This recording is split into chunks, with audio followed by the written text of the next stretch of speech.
Hello, everybody! Hi. Hi! Hello. I'm Welcome covering your in! chat.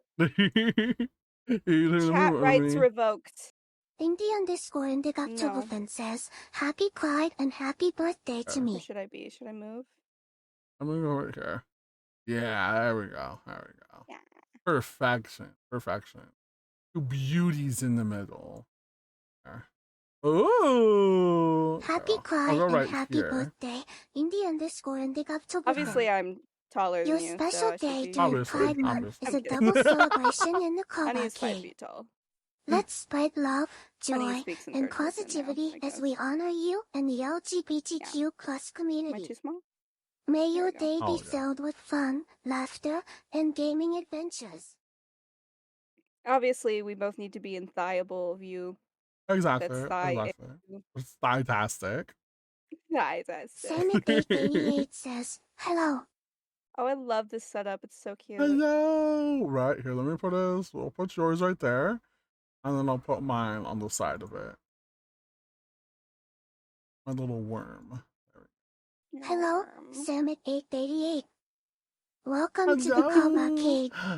Let's How get can some I help intros make your day going. brighter and full of gaming fun? Oh, Charlie. Let's chat, play some you go games, first or should I go and first? have a wonderful time together in the arcade. Charlie be screaming. Is that a pet or a captive? Shit, 'Cause I'm the one held captive. Hello, Indy. Welcome, man. Thank you for being first. Hi. Happy birthday as well. Happy birthday and happy pride. Hi, Fnardy. They're snatching my wig already. Okay. Ew. No offense. It just surprised me. It just scared me. Oh my goodness. Thank you for coming in. Hi, Sammy. Hi, Ubo. Oh my goodness. Happy age up day. Happy level up. That's the level up sound. Yeah. I tried to do the one for Mario, but I forgot what it sounds like. I know, I thought that's what you were doing, and I was like, is that? Yeah. Am I old? I don't remember. I'm just not a gamer. That's why we're doing art. We're all gamers in the Cup Arcade. Life's a True. game. Life is a game. I play Minecraft. Oh, I can't play Minecraft. Why not? I build too chaotically. Oh, well, that's just your build style. We have a word for that. Well, my partner was like, he called me a monstrosity. He called me a monstrosity. I built like a rainbow house out of pumpkins. So see, like, apparently I just like, I didn't even do like the wood right. Like I just like chopped down the tree and then I just put it a whole bunch of different ways. And then I didn't really finish the trees because I was like, oh, what if I want to come back to them? So I just had like floating tree particles everywhere. I think that look is cool. I like the look of floating trees. Thank you. People get mad at me when I don't build a shovel and I just use a pickaxe to get like sand. It's like I need like 3 pieces of sand. I'm not gonna build a tool for that. I'm a cave woman. I work with what I have. Thank you. Exactly. Precisely. We work with what we have. We work with what we're given. Let's see. Okay. The worm in the view. Everything looks good. Alrighty, chat. We're gonna do a little bit of sound check just in case I didn't mess with some stuff, which I probably shouldn't have. I just wanted to mess with shit. The only thing I messed with was the sound of the music in the background. Sammy, can you please, please tell me if the sound is too loud or if everything sounds all good? There may be more effective ways to do there in Minecraft, but there is no right way to play it. Exactly. We play how we play.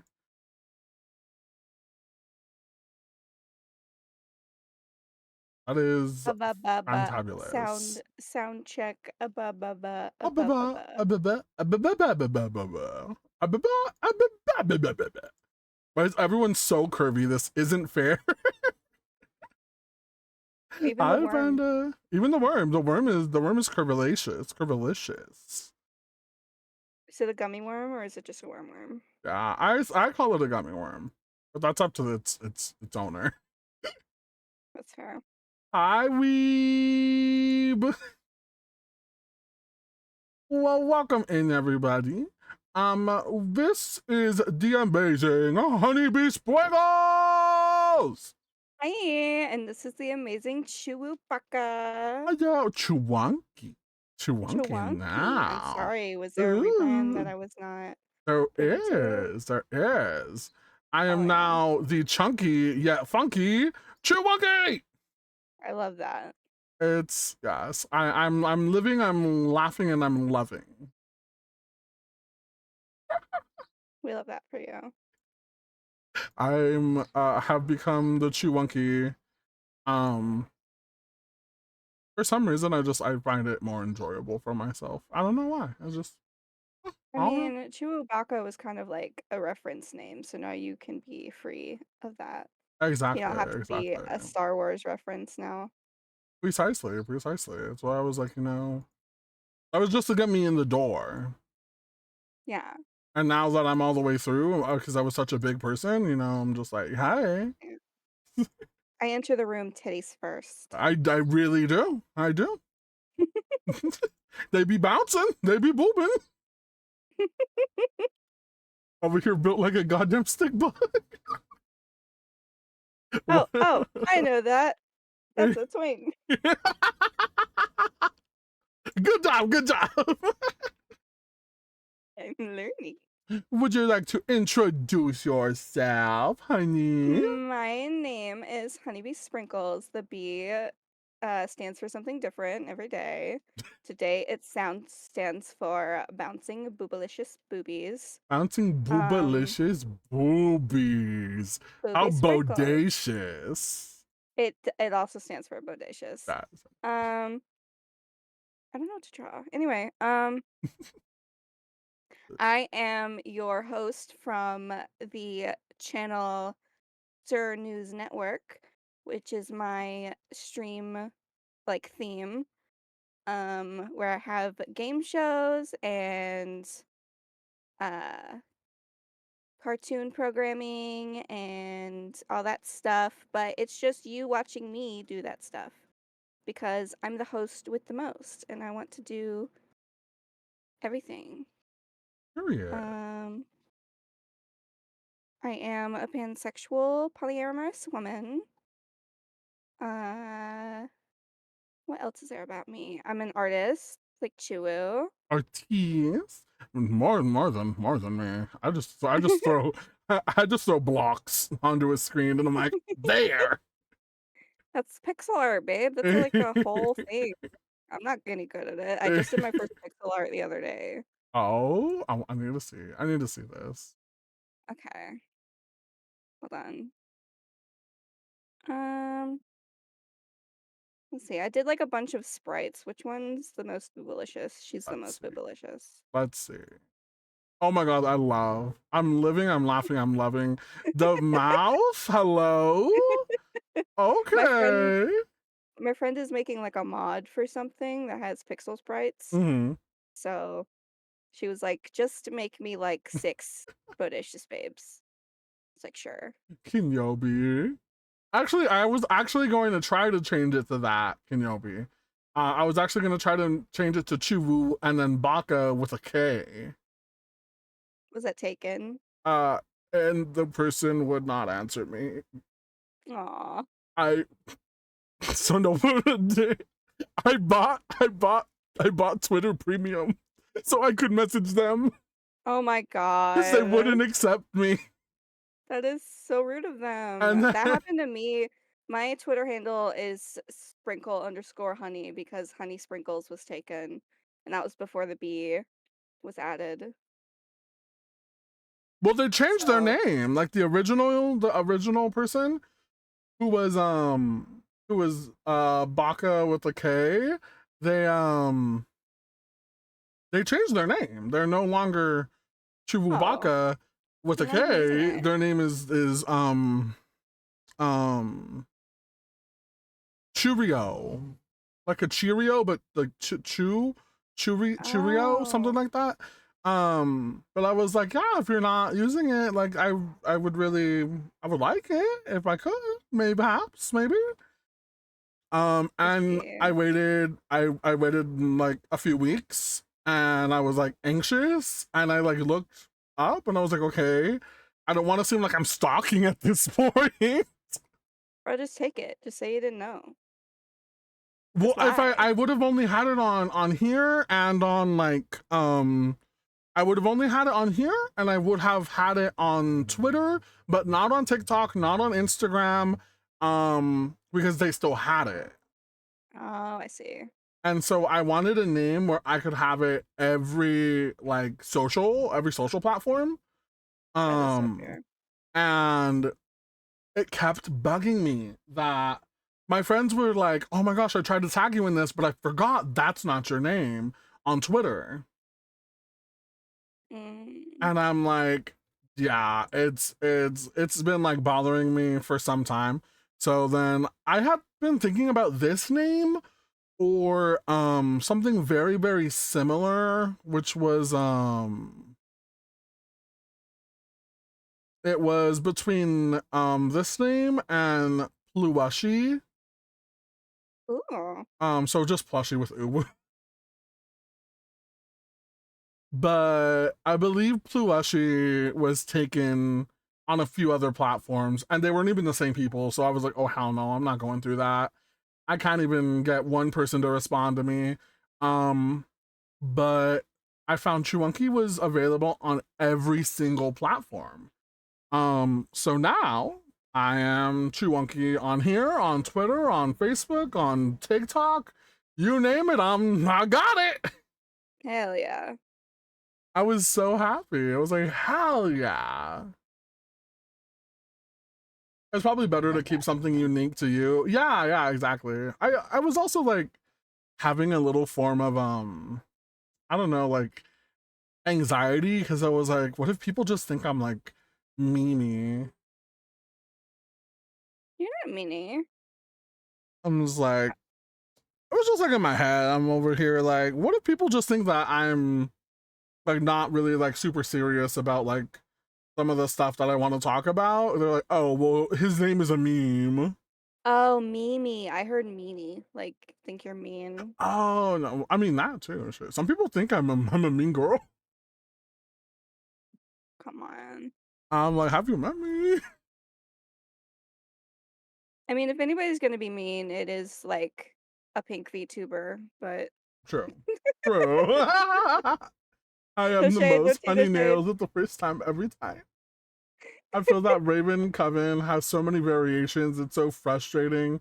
If I could somehow just get Raven, I would be satisfied. Oh, see, names like that too, like just like those singular. I have a friend, one of my very, very good friends, and who I really look up to. Their name is Strawberry on Twitch. Scott Strawberry. Yeah, they're a strawberry cow VTuber. Damn. Just straight That up is. strawberry, and I'm like, that is such a good name.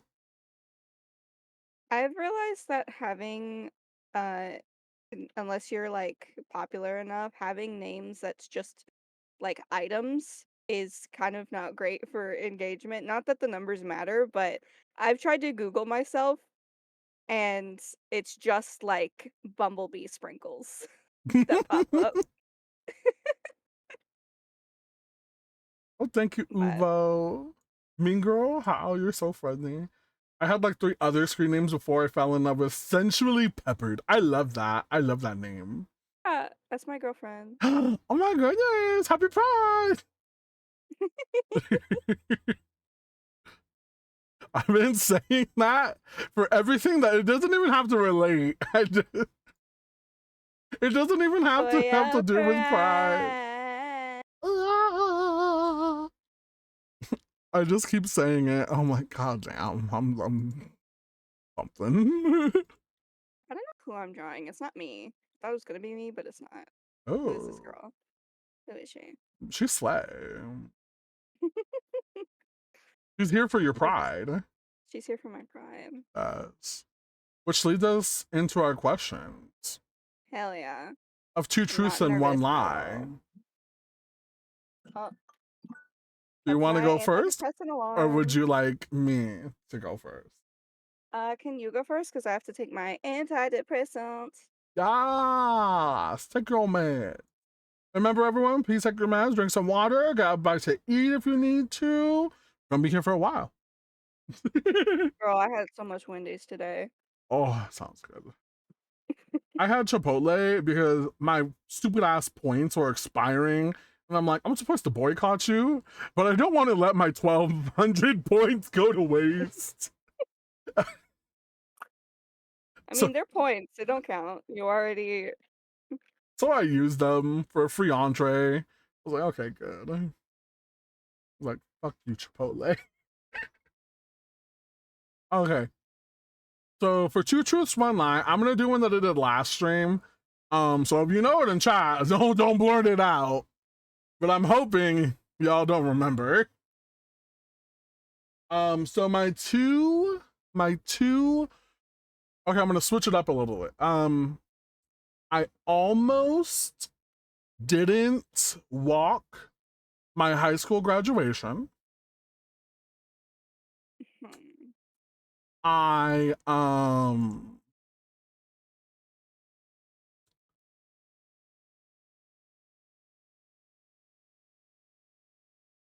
I hooked up with a guy with Whoa, no dolls way.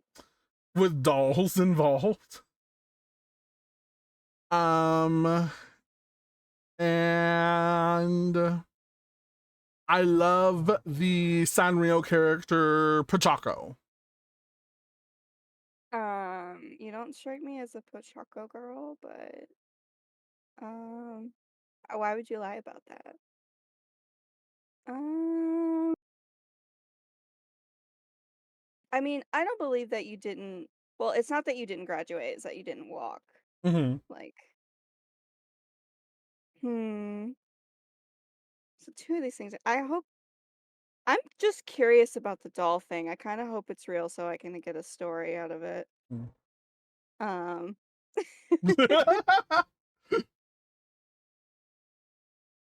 I think. I think it would be really funny if you just hate Pochako. I Like, do.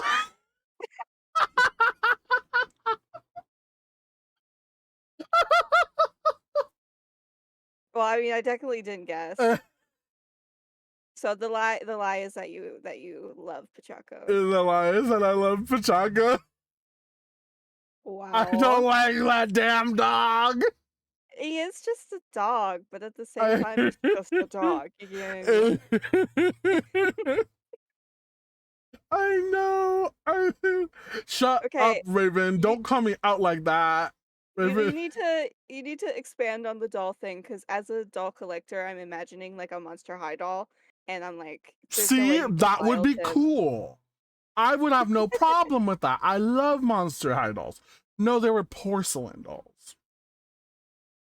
They But, were like if your it grandmother's like porcelain dolls. okay, sorry. You said when you hooked up with a guy, dolls were involved. Were they involved in the hookup, Listen.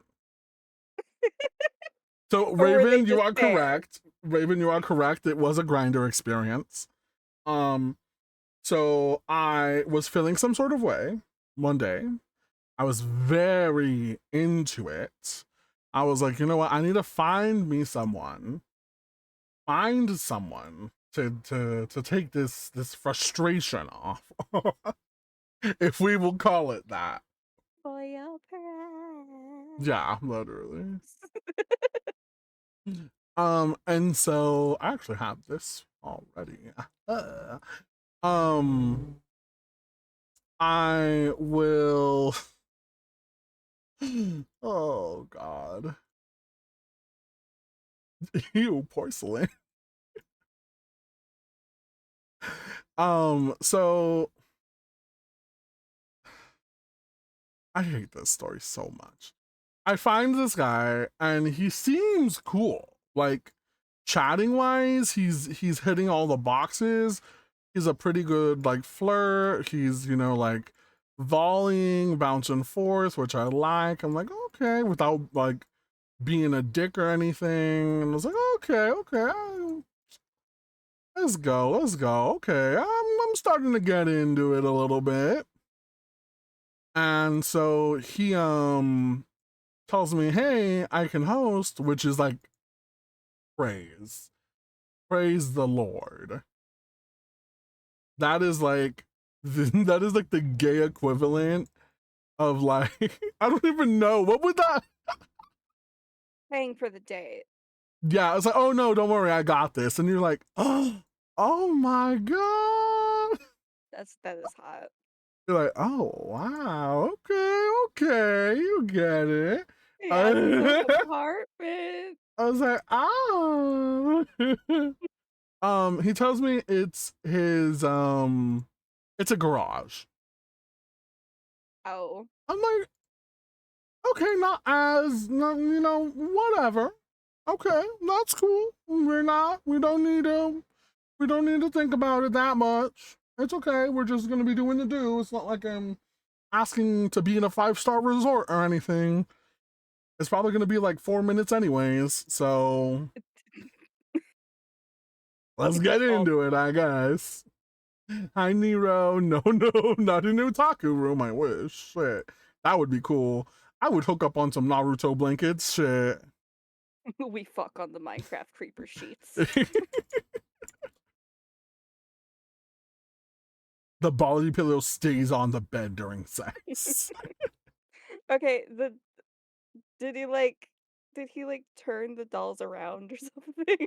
Listen, I go into Okay. this garage and it is flooded with them. They are all on these like porches that look like they're made for them, like lined up on the wall. Like, when you go into like a dad's garage and they have like this big rack for all their tools? It was racks for the dolls. I see. And I was like, oh, okay. And so I'm going in and I'm like, oh, he's like, oh yeah, I'm still getting the rest out of storage. Like it's gonna be full. And I'm like, oh, that's not what I was thinking. That is the opposite of what I was actually thinking. I did not need to know that there was more. He said, "Bestie, I got you." He's like, oh no, don't worry. I know.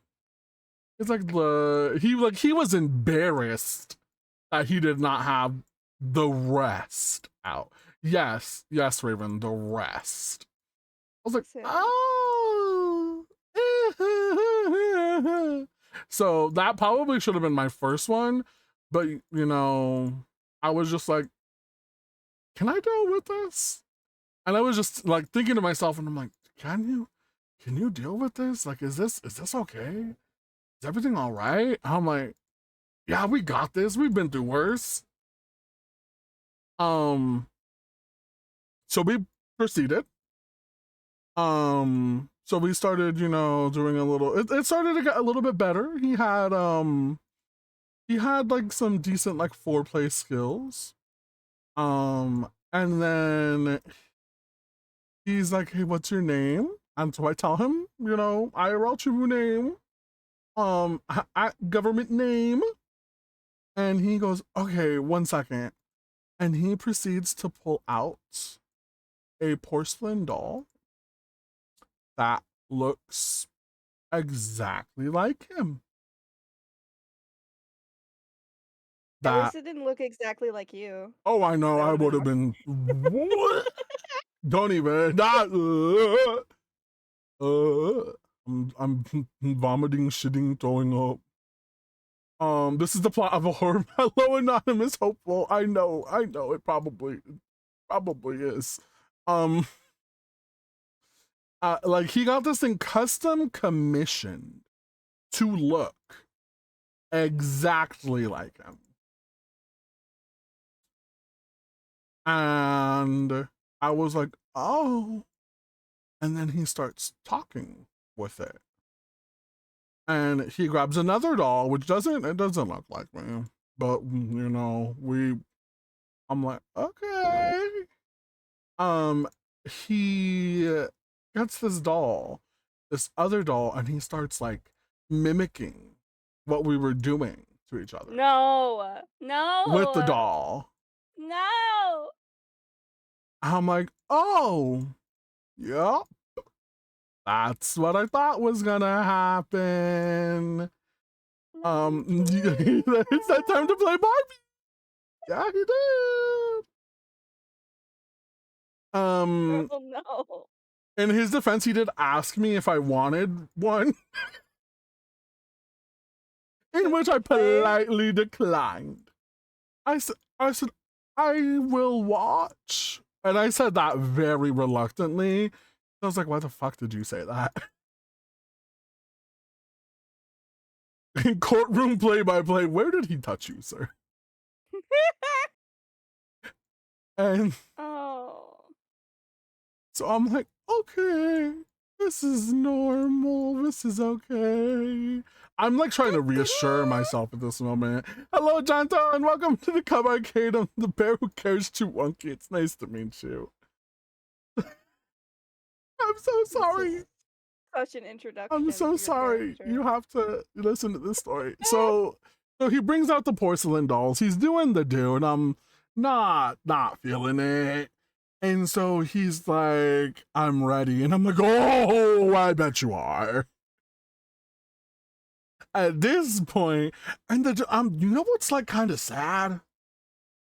I didn't ask for a wiener pick, and I usually do. I'm not saying I'm a size queen or anything, but it was like,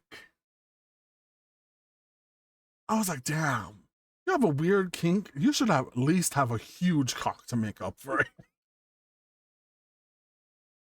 But it wasn't even, it was nothing to write home about. And I felt a little bad for the dude.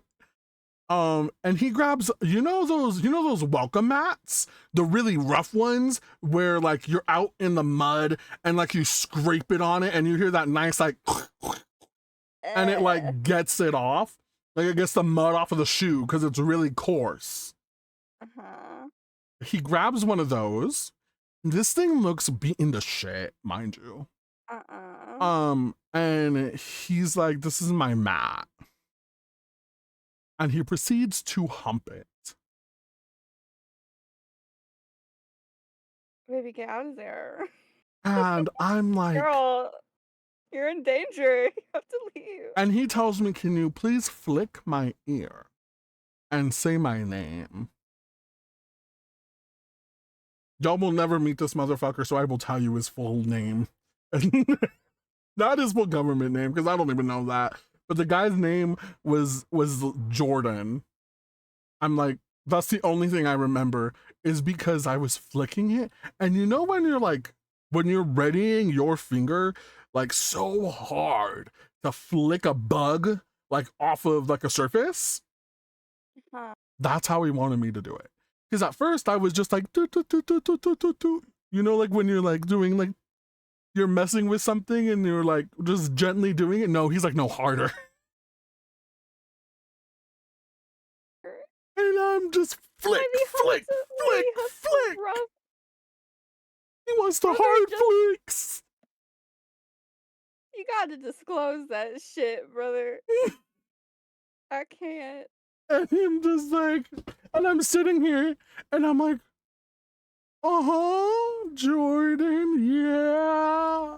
And flick. And I'm like, oh. You're crying. Literally, I'm just like, it's like a car crash. Like you can't look away.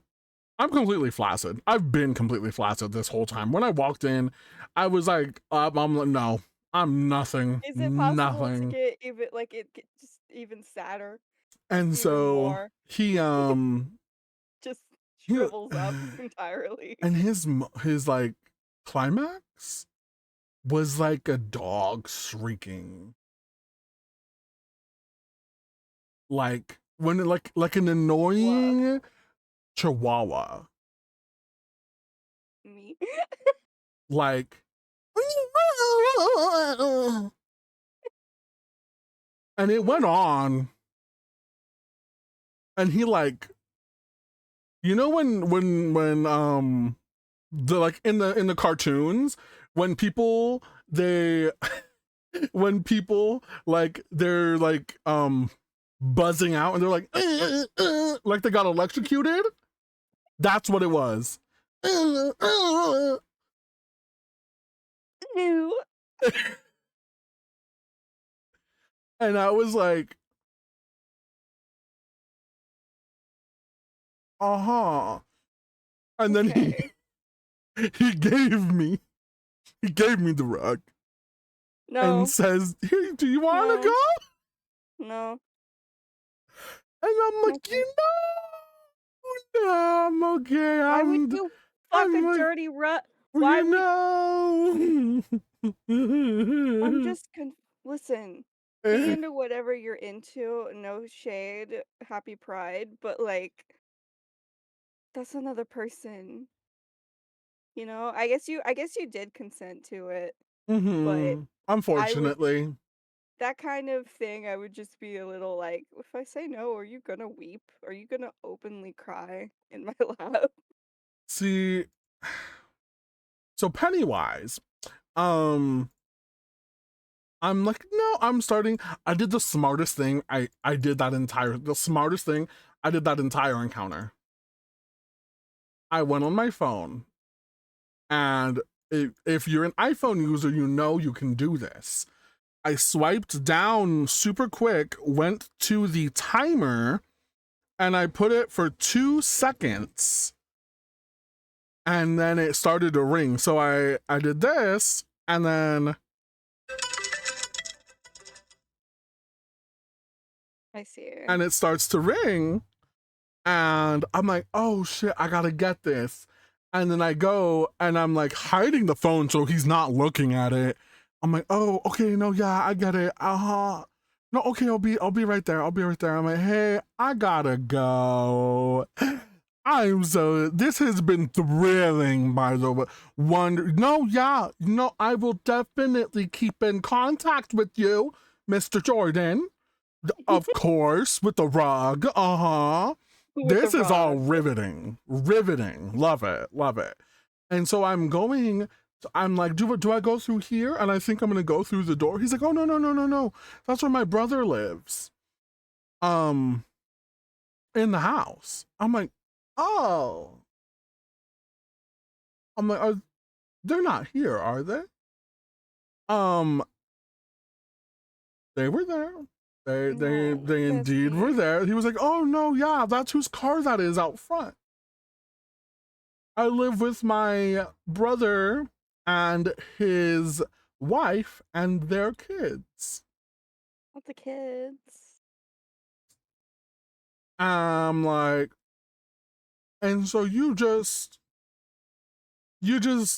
and while he's in there, and it was not quiet. It was not Well, no, quiet. because he's got Chihuahua cum, Mm-hmm. I guess. And I'm like, can you open this for me, please? Can you please open this for me? When I go home, I'm scared and I need an I adult. gotta go home. Yeah, no, my pet turkey just shit himself. I gotta go, sorry. Pet turkey.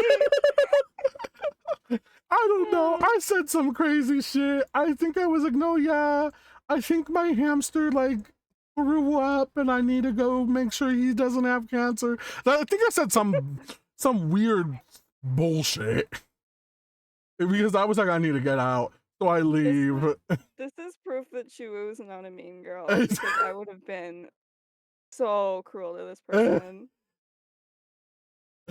I just, and I let it happen too. I just love. Thank you everyone for coming to this is the end of the stream now. Thank you for coming, honey. You can not bring me on your stream just to torment me with that story and then dip. This is all the stream, man. Oh my god. Thank you everyone for your condolences. I'm okay. Thank you. What a lovely first stream this is for me. I'm so sorry. I'm so sorry, Anonymous. Happy Pride! Happy Pride! I hope Happy he found Pride! somebody who likes to hump rugs with him. I don't. I left. I blocked him. I changed my profile. I changed my bio. I changed my name. I think he tried to hit me up one time on a different app, and I was like, nope, wasn't me. I think I told him my name was like fucking. What did I say? Atticus. I told him my name was Atticus. That's a really cool name, and definitely not your name. It's not. It really, I wish it was, but it's not. 45 minutes. Stream is over. We found out about Jordan the Chihuahua Screamer. You can't make me this. Oh my god. And Well, with that, I have mine. yes. If we're ready. Okay, 2 truths, 1 lie. Okay. Oh shit, wait. I did it wrong. I put 2 lies and 1 truth. Oh, well. Hold on. Hi, Chong. Welcome in. 2 truths.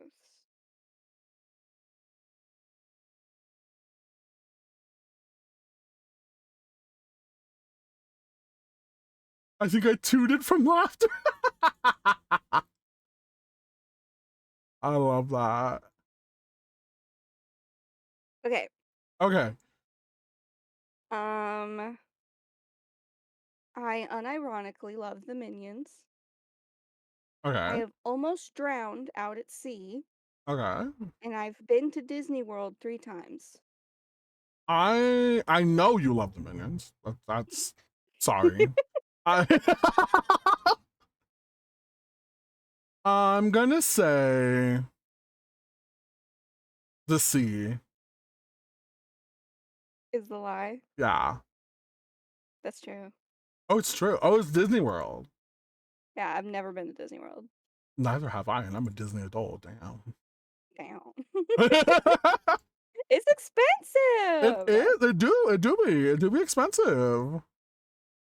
But yeah, I have almost drowned at sea, and it's a really funny story. Oh no, there's an ad coming. Oh no. Oh, here I can. Oh shit! Too late. Won't let me pause it. What the fuck? Why won't you let me? Ah! I also have never been to a Disney park. I am a Disney adult. I went to Disneyland. So I all the way up until this year. But as a responsible adult, not because of any other reason, it was because of another reason. I let my pass expire and I cried and I never felt so. Oh. I had my Disney pass ever since I was 8 years old. Wow, okay. Ever since I was 8 years old, I had a Disney pass. I would go with my parents. They would pull me out of school to go. And we would go sometimes even during summer with no money, no nothing, just bring in like peanut butter and jelly sandwiches and have fun. But I let it expire because of my wedding expenses. I mean, if you're gonna let it expire for anything, that sounds fair. Yeah. But yeah, so when I drowned that one time, That one time. I was at the beach and I never go out past like, where your legs can't reach the bottom, Mm. but the tide came in like super quickly. Oh. And I had 2 brothers with me, or my 2 brothers with me, not just 2 random brothers. Okay. Um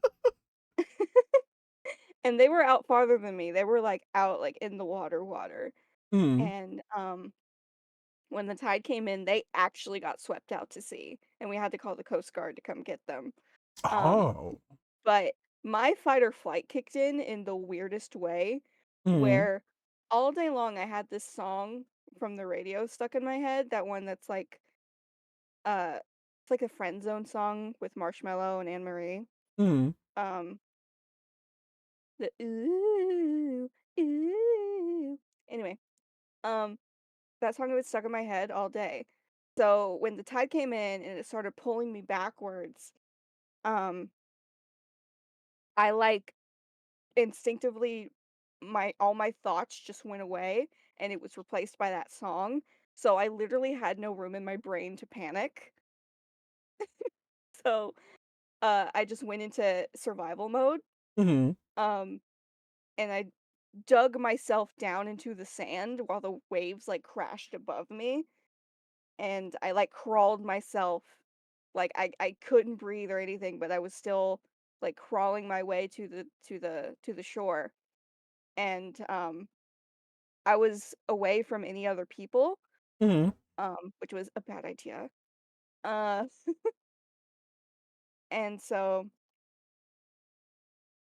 if I had got actually swept out, I probably would have been like far too gone Oh by my the time the Coast Guard got lord. there, because they had no lifeguards. They had no lifeguards there at that part of the beach. So we literally had to call Cheese and crackers. people. Like the Like, there were coast? yeah, we had to call the Coast Guard. Oh, that's Um, scary.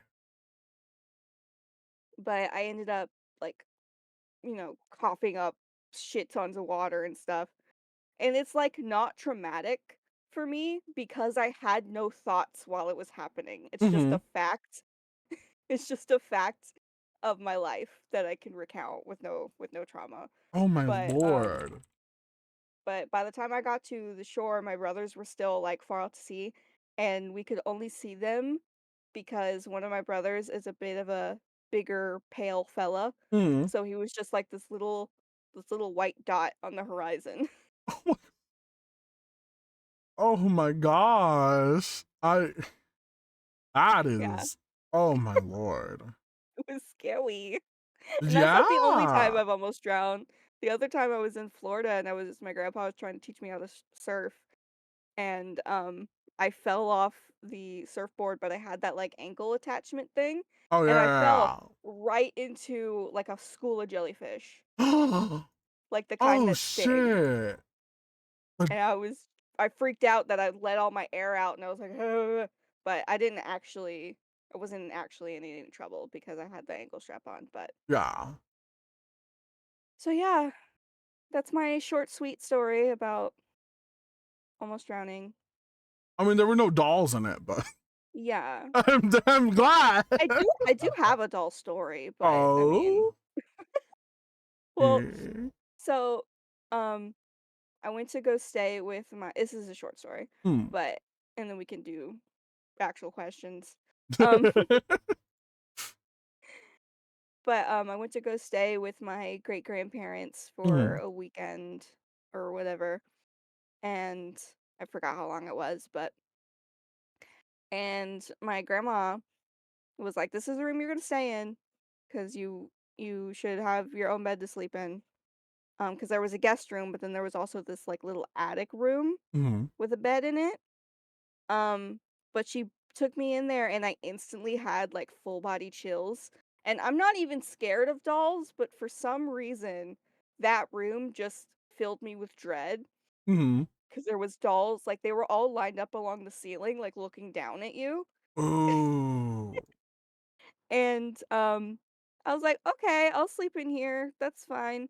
But then later, um, I was helping them set up a computer in that room, Mhm.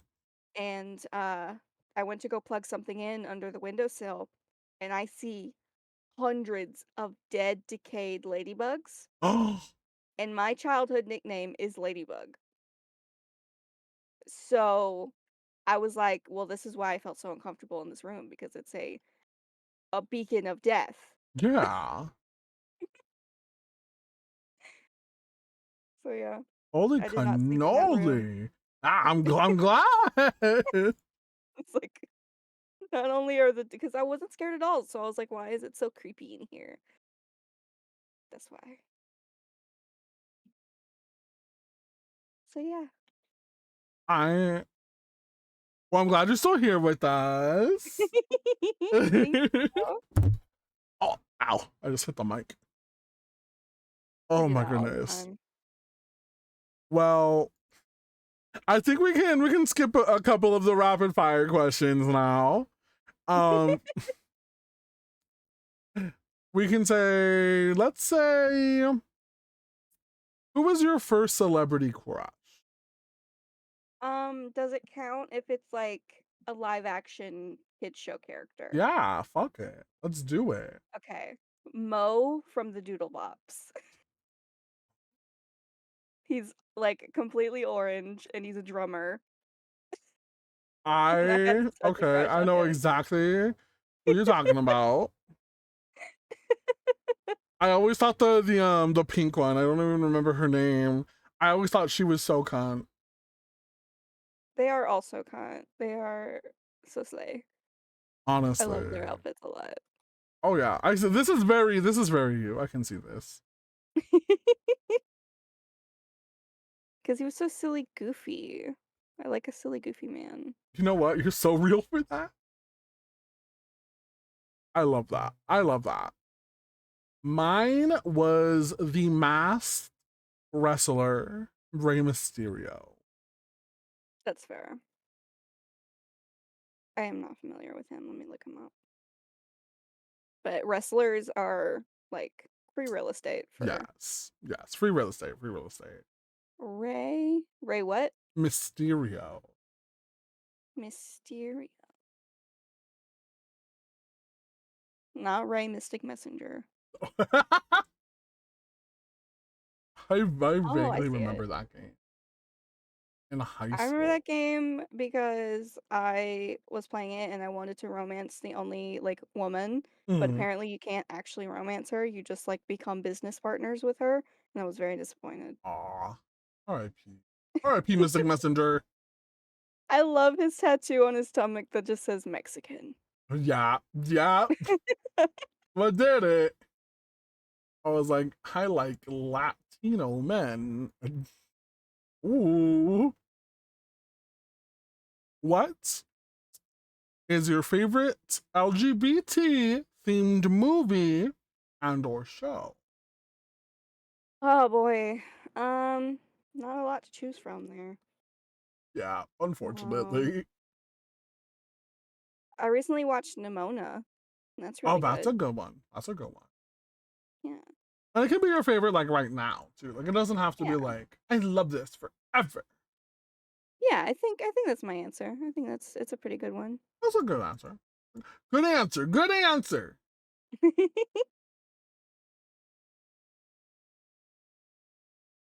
What What was about the you? first? For me, at the moment, forever and always will be Steven Universe. Oh my god, you're so right. Yes. I haven't Stefani, watched that oh, forever. amazing. Gender icon. Literally.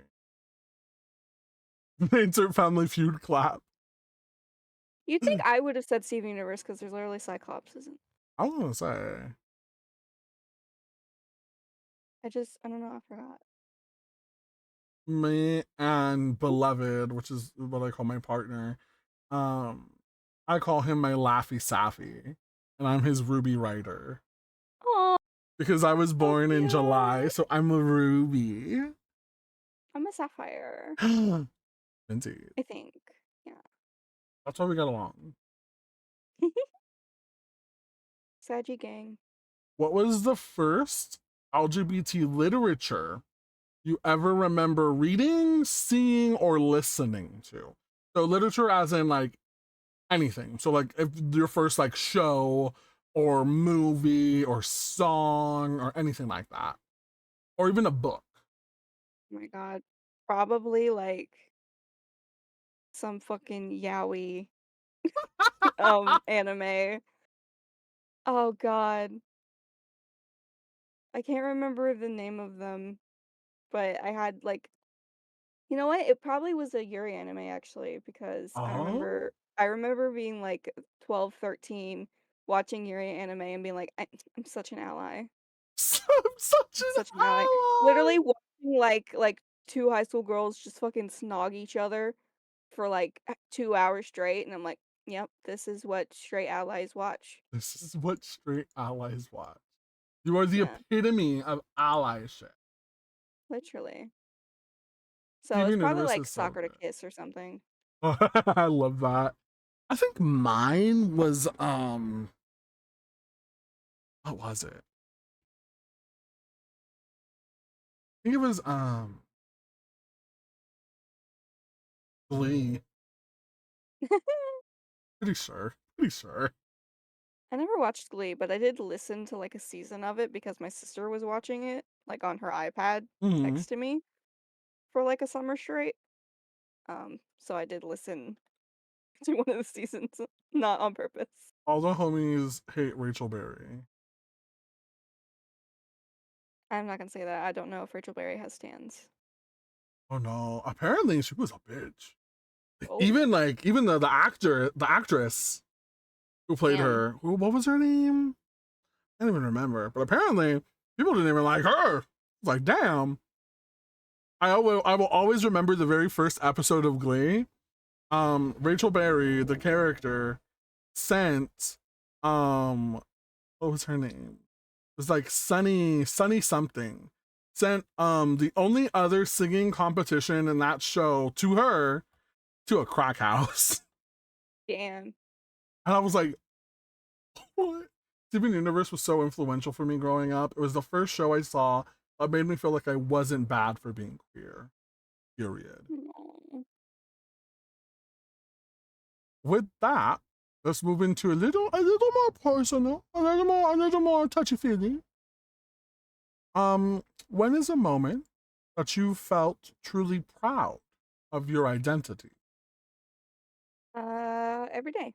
Every day. Ooh, okay, okay. I like that. I like that. Um, I mean, I can't think of any specific examples because I don't know. I didn't have a very long questioning period, Mm, so I've always just kind of been like, yeah, this is normal. This is just how I feel, and I mm, think that uh pride is year round. Um, definitely. well, I really don't have any specific examples, so I guess my cop out answer is every day. I like that. I like that. It's a nice answer.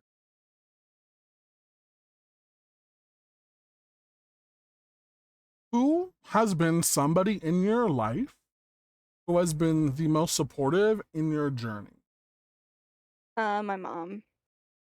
My Oh, mom is my best friend. She's bisexual. oh, We came please. out to each other at the same time. I was like I was Oh. like, "Yeah, I have a trans boyfriend in high school." And I was like, "And so uh also I'm bisexual." Because at the time I identified as bisexual. Hmm. Um, because I didn't know about the other labels. Valid, valid. Um, and she was like, "Same. I had a girlfriend for like however many years." Blah blah blah. She was just telling stories. It Oh, wasn't really a conversation about it. We were just talking like normal people. that's very nice. That's very, very nice. Really enjoyed it. It's very lovely.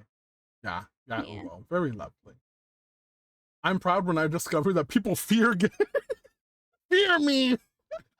Oh, I guess I'm proud whenever there's like um a bunch of sexy characters in a video game and I'm like I can pursue any of them. There are no there are no limitations I to love my that. love. That's beautiful. Yes. We're gonna say,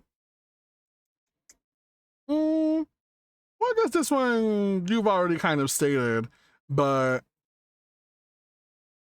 let's change it up a bit and say, what was a defining moment in your coming out process for you, Um if there was any? Hmm. Defining moment. I guess the only like hard conversation I've had to have about my identity is with my grandparents. Mm-hmm. So that conversation was pretty defining in the sense of like that was the first time I've ever disappointed them. Um, Mm-hmm. uh, but it wasn't like it was more of that quiet like misunderstanding and that kind of thing where my grandma was just like, oh well, you'll grow out of it, you know. And here Mm-hmm. I am 23 with the girlfriend. So, um have not grown out of it. But that also kind of made me appreciate my parents more Mm-hmm. in proxy. Um because they are supportive and they don't think any less of me. If anything, they celebrate my identity. Which I really enjoy. That's very nice to. It's always good to hear a more supportive more supportive parents are definitely sometimes a niche in our community. Yeah. Night, Raven. Have a wonderful day. Okay. Have a wonderful night. Mwah, mwah, mwah. Bye. Damn it, Lizzo. What are you playing right now? What advice would you give to somebody who is struggling with their identity? Remember that your labels are for you and not for anybody else. You do not have to even have a label if you don't want to. If you feel like um the community does not have a space for you, um just remember that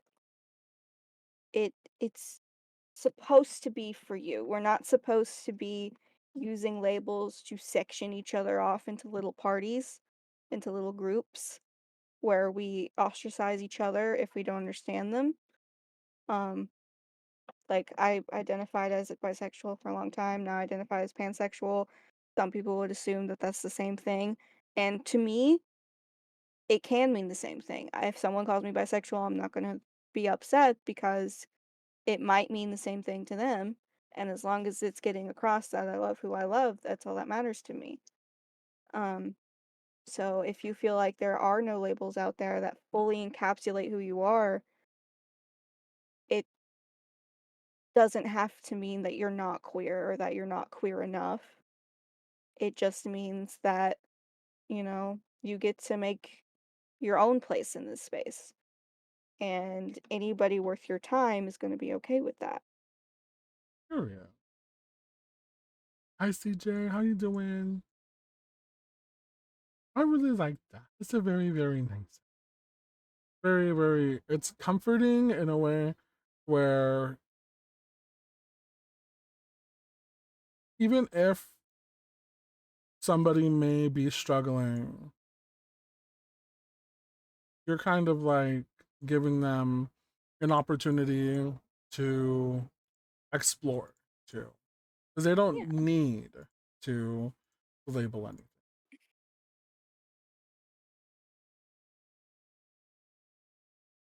Labels are supposed to be like helpful. Mm-hmm. They're not supposed to be the status quo. Mm-hmm. Moving into something a little bit, little bit more pop culture moment. Which are some LGBT characters from movies or pop culture that you associate with? Um, Sapphire from Steam Universe, Love, love. because she's a little femme. Um, she's a little bit too serious, but she's still kind. Um, let's see. I don't relate to too many characters. Unless I like greatly uh fanonize them, just like make shit up about them. Hmm. Um, I tend to identify with characters that don't have much of like a canonical personality. Okay. Like uh I relate to visuals more often, but I can't even like think of any examples right now. Um, Wreck-It Ralph. He's not Merengue. he's not a queer character, but to me, his story about being seen as a villain by his community, even though he does all that he can to support it, and that he has like a natural important role in that society, is like, I don't know, I think it can be viewed from a queer lens. Yeah, definitely. I can definitely Um, see Wreck-It Ralph as a sort of. I feel like a lot of underdog stories have kind of yeah. queer undertones. And a lot of us can. Ralph doesn't fuck feelings. Not in the one I saw. No, but Felix is still getting fucked. Like, Oh yeah. did you see who he married? There's no way. Oh yeah. There's Hondo no way they percent. don't peg. Hondo percent. One thing about HoneyBSprinkles, she's gonna bring up pegging whenever she can. Pegging. Another pegging enthusiast. I love it. If I had a nickel for every pegging enthusiast I'd have two nickels. Which isn't a lot, but I have another friend. Their name is Sleepy. And they like to refer to themselves as Twitch's foremost pegging enthusiasts. Like, I love it. Icon. They also go by Daddy Sleepy, not Mommy, which I live for. This looks like a blunt. Bye, CJ. Look like I am drawing a blunt. What is your current favorite LGBT song and or artist? Renee Rapp. Love, live, Um, living. she played Regina George in the new Mean Girls movie, and Mm-hmm. I looked her up because I really liked her voice. Mm-hmm. And then I discovered that all her songs are so gay. Oh yeah. Um, Oh yeah. even from when before she came out, they're still so gay. Like they're so like I know JoJo Siwa keeps saying she invented queer pop, but no you didn't. No you didn't. Anyway, I I love love Renee that. Rapp. She's so pretty too. Mm-hmm. Definitely. She's gorgeous. I But would have to say for me, probably Chaperone. oh hell yeah. My friend's going to go see her soon. I'm so jealous. Love that. HOTTOGO. You can take me hot to go. Yeah. You'd think I would like Chappelle Roan more than right now. I just haven't gotten into her yet. Mm-hmm. I haven't like sat down and listened to her discography yet. Mm-hmm. But I'm sure I'll be obsessed as soon as I do that. Oh yeah, definitely. Um, I oh, know. and Janelle Monáe. Oh Love Janelle yes. Monáe. Yes. Big old chubby.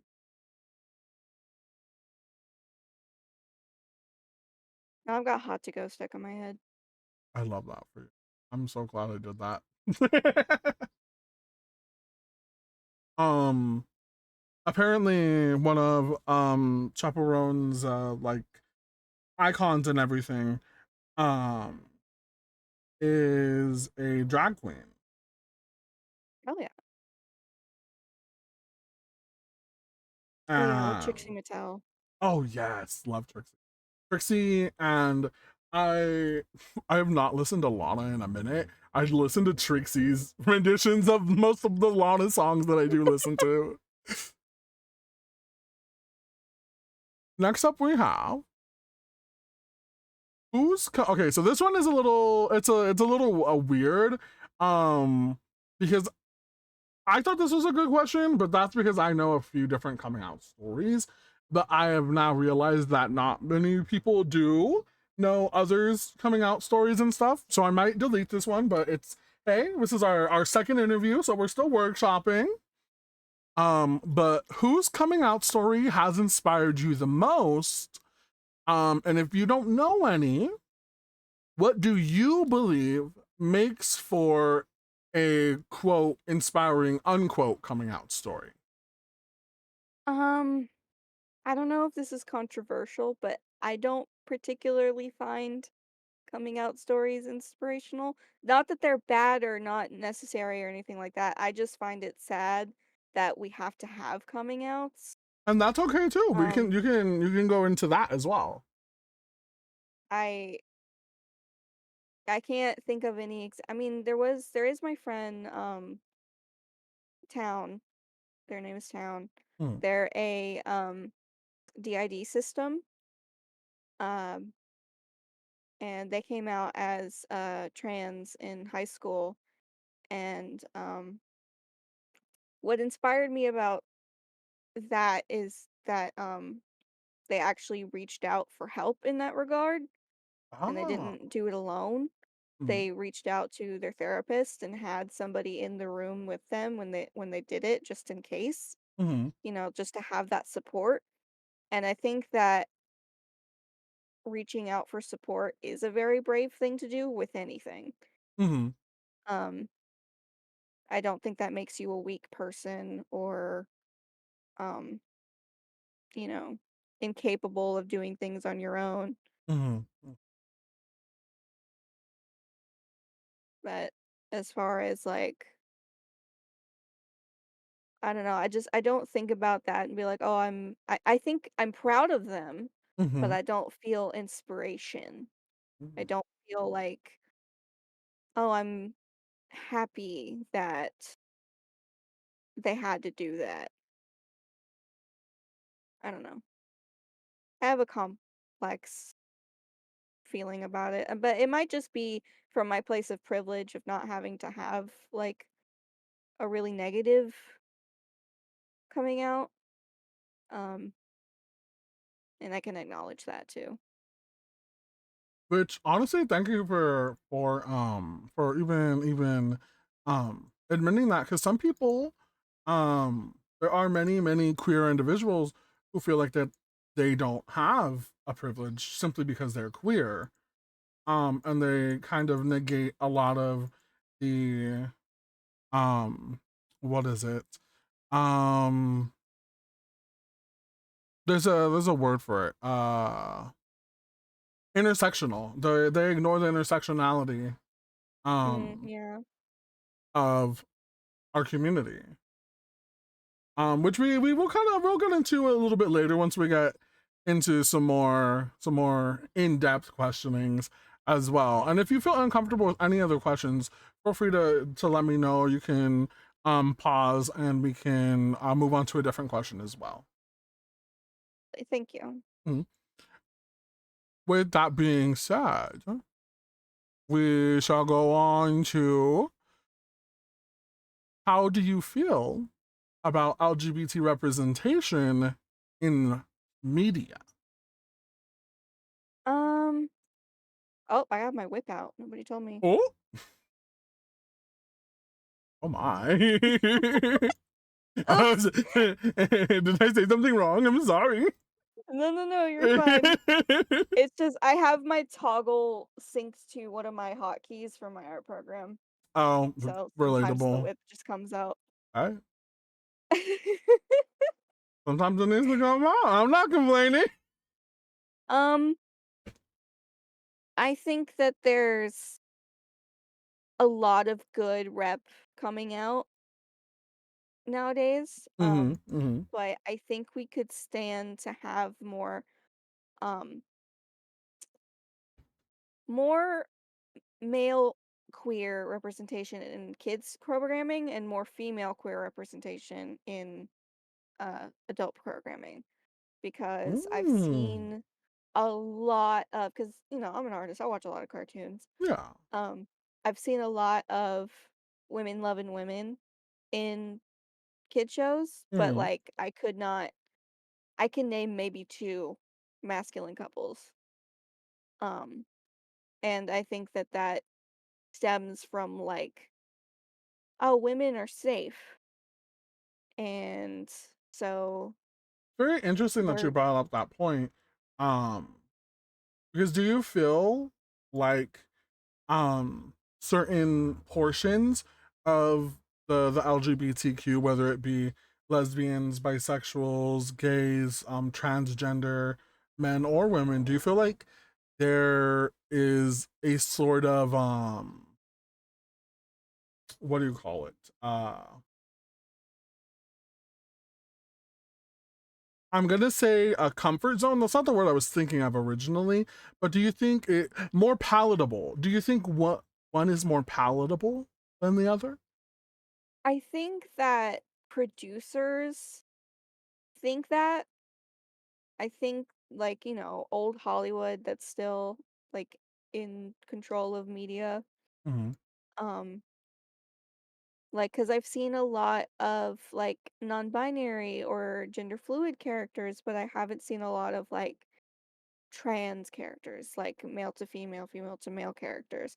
And I Mm-hmm. think that that is just because they don't know how to depict those kinds of people without um going into the um I don't know how to say it, like the nitty-gritty of it, like Do you think that hormones it and makes, without kind of making it their whole personality, that yeah, they're trans, without yeah. being like So saying this character is trans and that's it?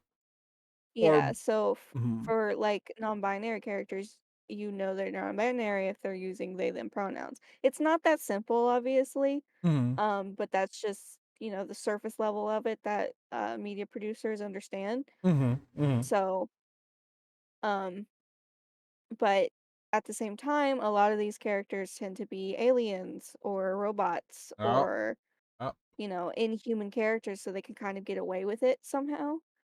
Um, so that's how I feel about it. I think mhm, they're still very important characters, and they're, like if the whole cast is aliens and you have non-binary character, then I can kind of excuse it more because it's representation no matter what.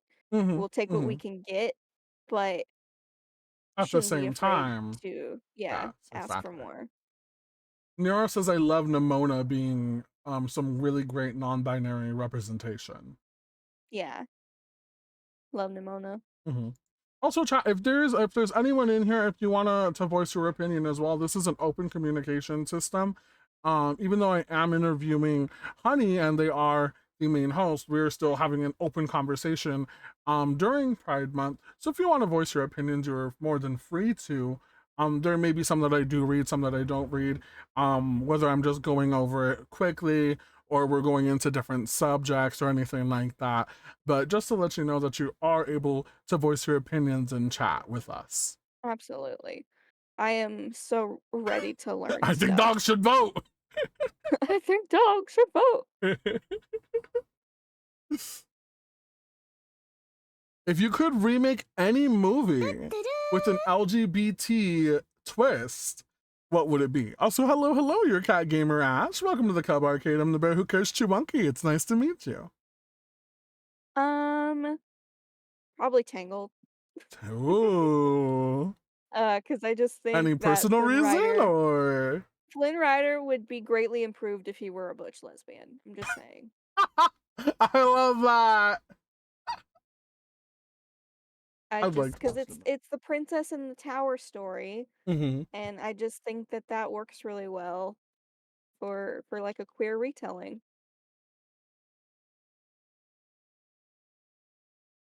I love that. Oh, we're getting a raid. Whoop. Ah, we got a raid. System says Welcome your underscore cat Welcome underscore gamer in. underscore Ash has rated the channel with 1 viewers.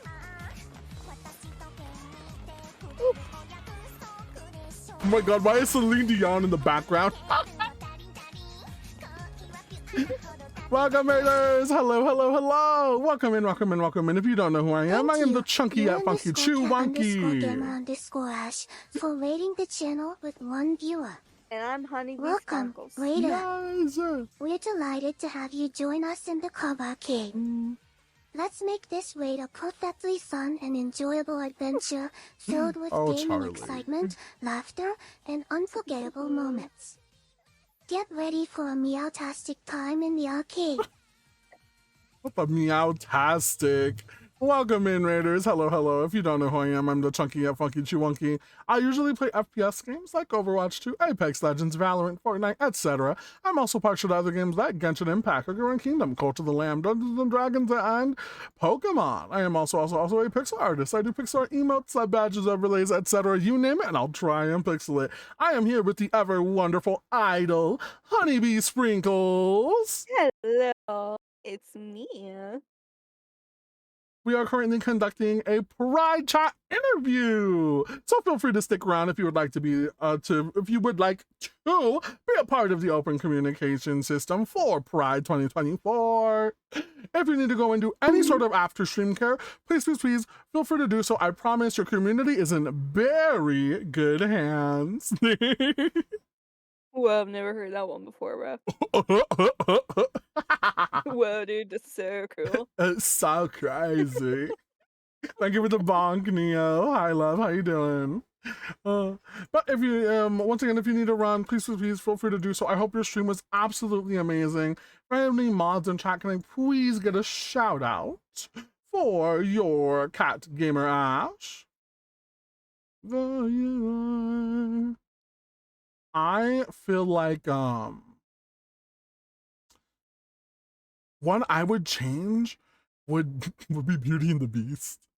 Oh my god, you're so right. I would love to see a bear and a twink. Right? Right? Like, hello? Let's get into some little funny and whimsicals. But before we do that, do you we're going on about an hour and a half now. Would you like to take a break? We can do a quick 3-minute ad, so we can get water, go potty, anything like that. That's good. A twink and a redhead. Oh yeah. Oh yeah. I like that. Alrighty, everyone, we're gonna be doing a quick little BRB here. I'm gonna be running a 3-minute ad. We do 3-minute ads just so that we can give you guys some more viewing time for free here in the Club Arcade. So make sure to go get some drinks, go get a snacky, go potty, anything like that, and we'll see you all in a little bit. Mwah!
Anya, hello, we're back.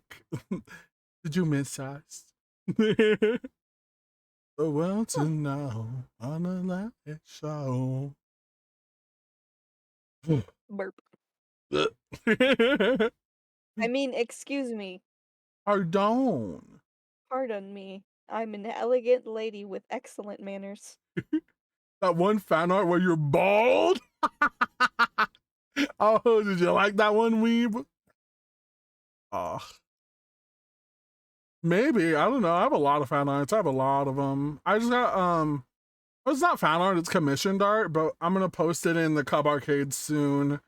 My really good pal Thicky did another piece for me, and I'm very, very thankful. Once again, Weeb, if you would let me pay you, I would love to commission you for some panel art.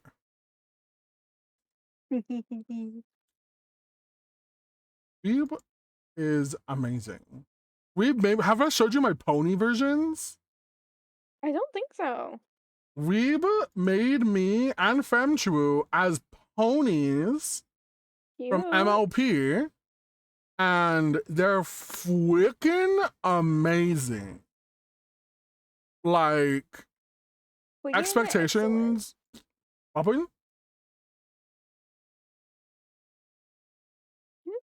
What happened? Nothing. Oh my god. I'm hearing things. I'm going I crazy. said freaking excellent. Freaking, no, literally. Let me see. Posted that. Where did I post that? I'll have to find it later. But, Pennywise, let us get back into the nitty gritty.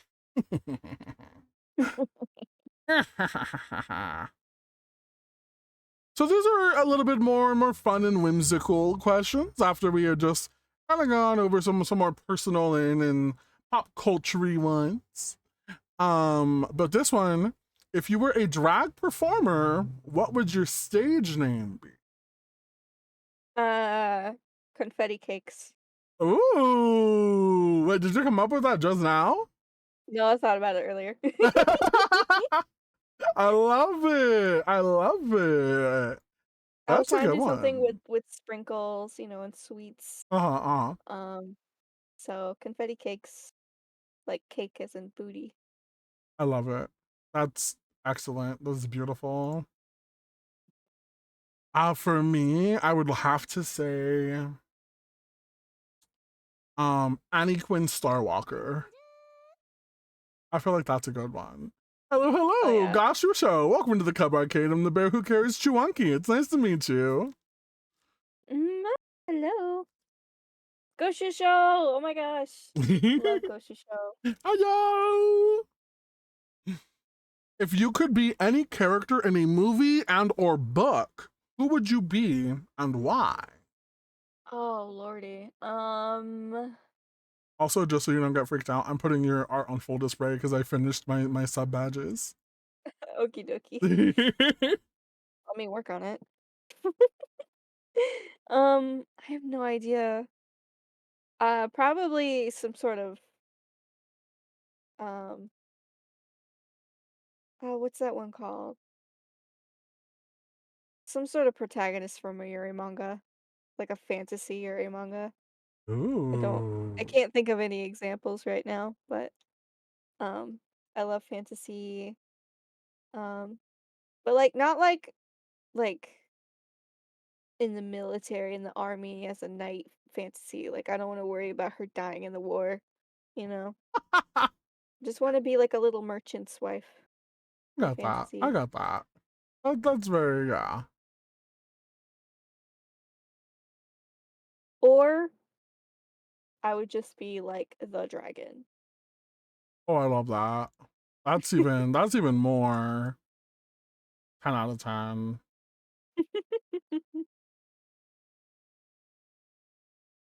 So this one is going to go along with another question, but what would be, if you could describe it, your go-to dream pride outfit? Um Like you're You know going to what? the Pride Parade and you're just like, I need to be stunning. Hmm. Hmm. You know, I think I've already worn my favorite Pride Parade outfit last year, but I think other than that, which was just head to toe rainbow everything, rainbow Mm. socks, rainbow hair clips, rainbow suspenders, jacket, like all of that. Like even Hell at the yeah. Pride Parade, people were like, "That's a lot of rainbow." Um, but I think if I could find like a rainbow uh like ball gown Mm. and just wear like a full ball gown so that people have to make room for me at the Pride Parade, I think I would do that. I love that. I love that. Yeah.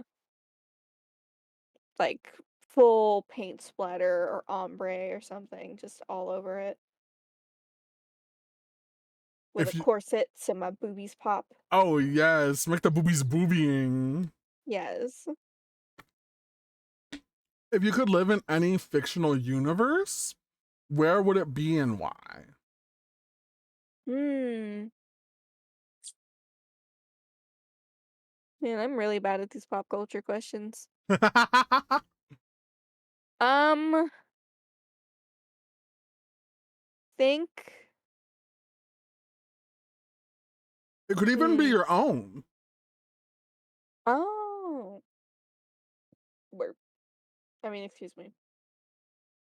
My water is making me burp. I don't understand. I have no idea. Maybe like a Barbie, the Barbie Ooh, cinematic universe. that'd be cute. That'd be cute. Yeah, like everything's magical and there's a bunch of pretty dresses and stuff like that. Our last interview we said Pokemon. I see. I think I said what did I say? I don't even remember what I said, honestly. No, I said Pokemon. They said anywhere like magical. I was like, Huh. interesting. What is the quirkiest hobby and or interest that you have? Um, quirkiest. Hmm. I mean, I I am super into secondhand goods. Um, Mm. and so every like twice a year I will buy on goodwill.com like a 10-pound box of random jewelry Oh and just wow. sort through it. It's all mixed together and broken and stuff, but I just like to dump it all out and search through it like a dragon and dragon's hoard. Hell yeah. Um, so just sifting through shinies is one of my hobbies. I think mine would be my Crocs, my Croc addiction. Oh, I thought you said crops. Ooh, I wish. Like you're a But farmer. I'm yes, I'm secretly a farmer. I make custom spiked Crocs. And I use a bunch of resin accessories and doodads and I make them into Croc charms. Yeah, that's so cool. We love a man who produces produce.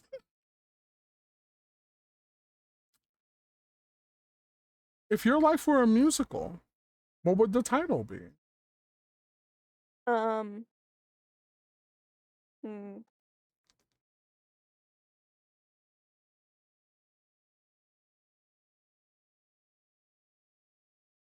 hmm. My first thought was efforts and anxiety, like putting in your best even though you're like vibrating every 10 minutes. I love that. I love that for you.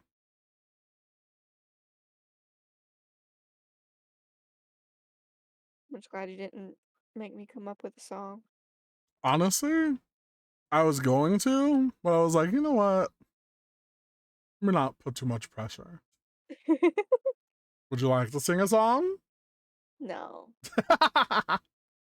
I did do a karaoke stream a while back, but Ooh, I was there. oh yeah. I lurk.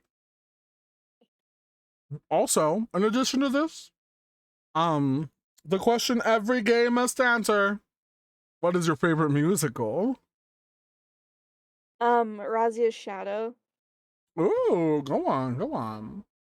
It's about this like fallen angel guy, where he like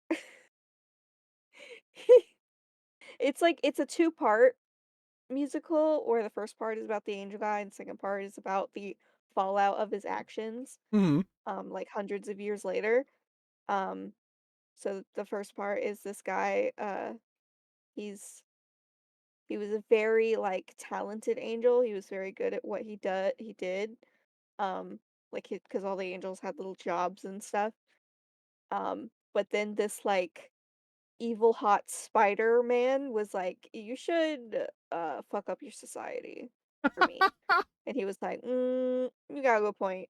He was like, "They don't appreciate you. You are so cool. You should destroy their life source." And he was like, "Facts, bet." Um, and then he did that, and then he was like, "Shit, what did I do?" And then 100 years later, uh, the world is split into two halves. Hmm. Um, and you can't. So it was like angels and kind of demons, more just like they're seen as demons, but they're not actually. They're just not angels. Um, and so this guy is like, "I want to go to the other side of the world because I don't feel like I belong here." And then the second he's on the other side of the wall, there's like a beautiful woman. He's like, I'm gonna marry her." Ooh, And she was like, "Yeah, we are, but my dad hates you." And like the second part is just like your typical like forbidden romance thing, but the music's so good. Brendan Urie is in it. Um, Brendan like the Urie is guy, on it. Oh, for Panic at the Disco. yeah, Hmm. and it's a bit old, but it's the music's so good.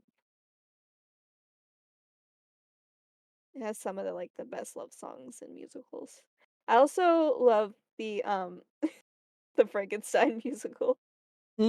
Um, Hmm. there's some really good fan art from that. I just love Frankenstein a lot. Me too. Probably for a different reason, but I mean, he's hot true. When I first especially in read the book. Frankenstein, I read it as a gay love story. Me too. Oh my God. I have this rant that I've been saying for years about how like it's so queer because why would you as a man with a pregnant wife be so obsessed with creating this like sexy man? Why Exactly.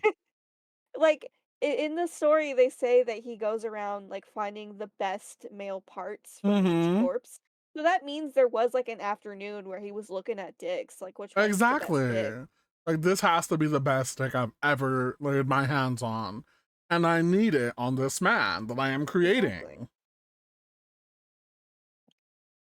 I Same with actually Moby had Dick. to Moby Dick do is a queer love story. 100%. I had to for my senior English project. Um,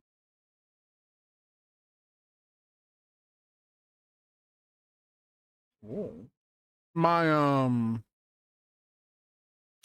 what do you call it? Um, I had to reenact a scene from Frankenstein, but kind of like add our own little twist. So I made a gay sex scene. Oh my god. And so me and my friend went outside and we were making noises and pounding. And then while we were doing that, we were like unbuttoning each other's shirts and everything. And then I scruffed up his hair and everything. And we came back in, and I gave him a cordial slap on the ass, and he was like, "That was the best night ever." Oh my god, I could never. It was wonderful. It was very wonderful, but love Frankenstein. Yeah, I had that whole like outlook on it, and then I was like, they should make a movie where it's about gay Frankenstein. And then I saw Rocky Horror Picture Show for the first time and was like, this is literally Yes, that. And then no, yes. not a soul told me. Not a soul told me that that already existed. Nobody told you about Rocky Horror Picture Show? Nobody, my mom told me about it, but not when I was talking about gay Frankenstein. So I Damn. saw it and I was like, Mom, what the hell? Let's see. Oh, these are good ones. These ones are kind of cutesy. So imagine you are being awarded for your contributions to LGBT. What is the award for? And who do you thank in your acceptance speech? I would like to thank the Academy. Just kidding. I'm a college dropout. I'm actually not a dropout. I don't know why I said that. I just didn't go to college. Um, but I think that my service to the LGBT community is drawing thick, beautiful women. Um, and I would like to thank all of my VTuber friends and clients for allowing me the honor of doing that for them. Uh, I think that is my biggest contribution because all the other art that I make for commissions is for um it's for straight people. So Living, sliving, if you will, sliving. living.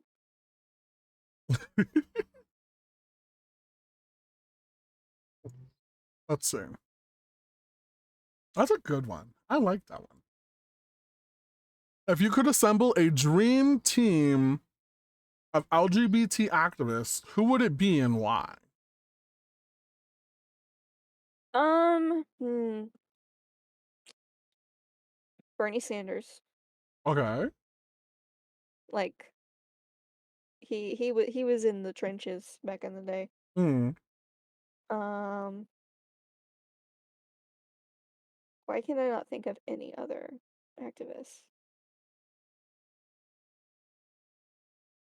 Just a I, team full of Bernie Sanders. just him from every decade of his life. Um, I keep thinking like of people that are already dead. But that's okay. Any time, any points in history, Uh, Marsha P. Johnson. period. Um, although I would feel bad. Uh, well, what is the group doing? Like, are we marching or are we just like having tea? Anything. It's activism. Whatever you are viewing as activism, whether you're planning a parade, whether you're going on a march, whatever you think you're going to be doing as activism. Um, Janelle Monáe, That's a good Demi one. Lovato. Hot. Um, well, we'll bring Chappelle too. Chappelle. Uh, so it's just all of these like musician baddies and then Bernie Sanders. Love that. Love Um, that.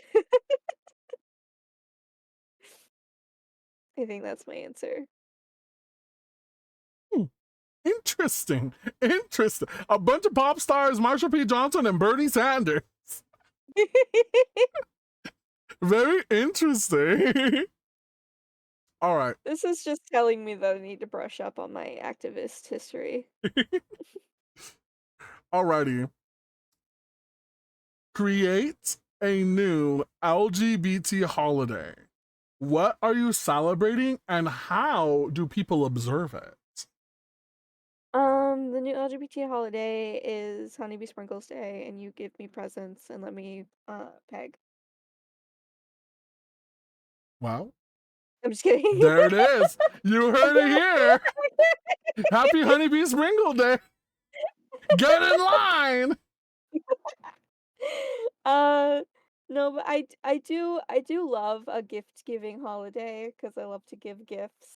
So I think that there should be, like, a day in June that's dedicated to, um, acts of love. It doesn't have to be, like, a physical, like, gift. Mhm. Um, but, just like a queer Valentine's Day. That's cute. I like that. I feel like Valentine's is very. In addition to this question, do you feel like holidays are heterocentric?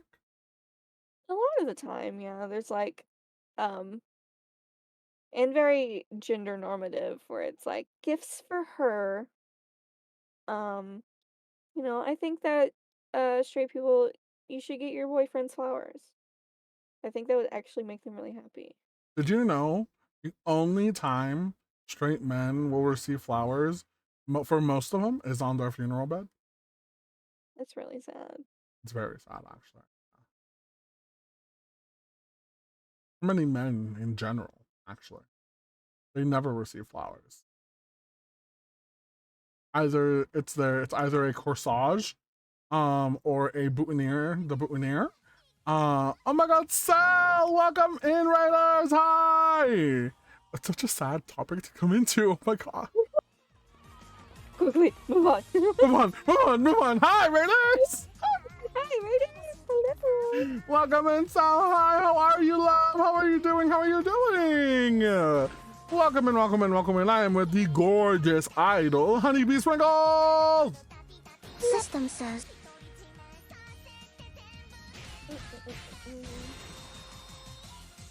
It's good to see you too, Sal. How are you doing? I hope you're having a fantastic time. If you need a Thank raid and you, run, please feel Silas, free to if you for need raiding to. the channel Oh, with there many Charlie viewers. goes. Welcome, Raiders. We're thrilled to have you join us in the Kaba Cave. Let's make this raid an exciting and engaging adventure filled with gaming thrills, laughter, and unforgettable moments. Get ready for a fun and entertaining time in the arcade. Welcome in, Raiders. If you don't know who I am the chunky yet funky Chewunky. I usually play FPS games like Overwatch 2, Apex Legends, Valorant, Fortnite, etc. I'm also partial to other games like Genshin Impact, Concurrent Kingdom, Cult of the Lamb, Dungeons and Dragons, Fortnite, Pokemon, and I am also a pixel artist. I do pixel art emotes, sub badges, overlays, etc. You name it, I'll try and pixel it. I'm currently hosting Chewunky's Pride Chat with HoneyBSprinkles. Honey, would you like to introduce yourself? I'm HoneyBSprinkles. I'm your host from the Stir News Network live from Honeywood. I am joined here today by Chewunky, the funky chunky monkey. Just kidding, he's a bear. Um, and I'm here, I'm queer, and you have to deal with me. Weird. I hope your stream was absolutely fantabulous. If you would like to stick with us, feel free. If you need a raid and run, I completely understand for my raiders and raidies. If you need to go and do any sort of after stream care, go get a bite to eat, go to sleep, anything like that, feel free to do so. I promise your community is in very good hands. Skin tier. Yes, Gorge, Gorgina George. Would you rather? Are you ready for these?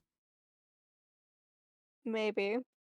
Would you rather attend a massive, I am talking gigantic, several block wide Pride Parade party in WeHo/NYC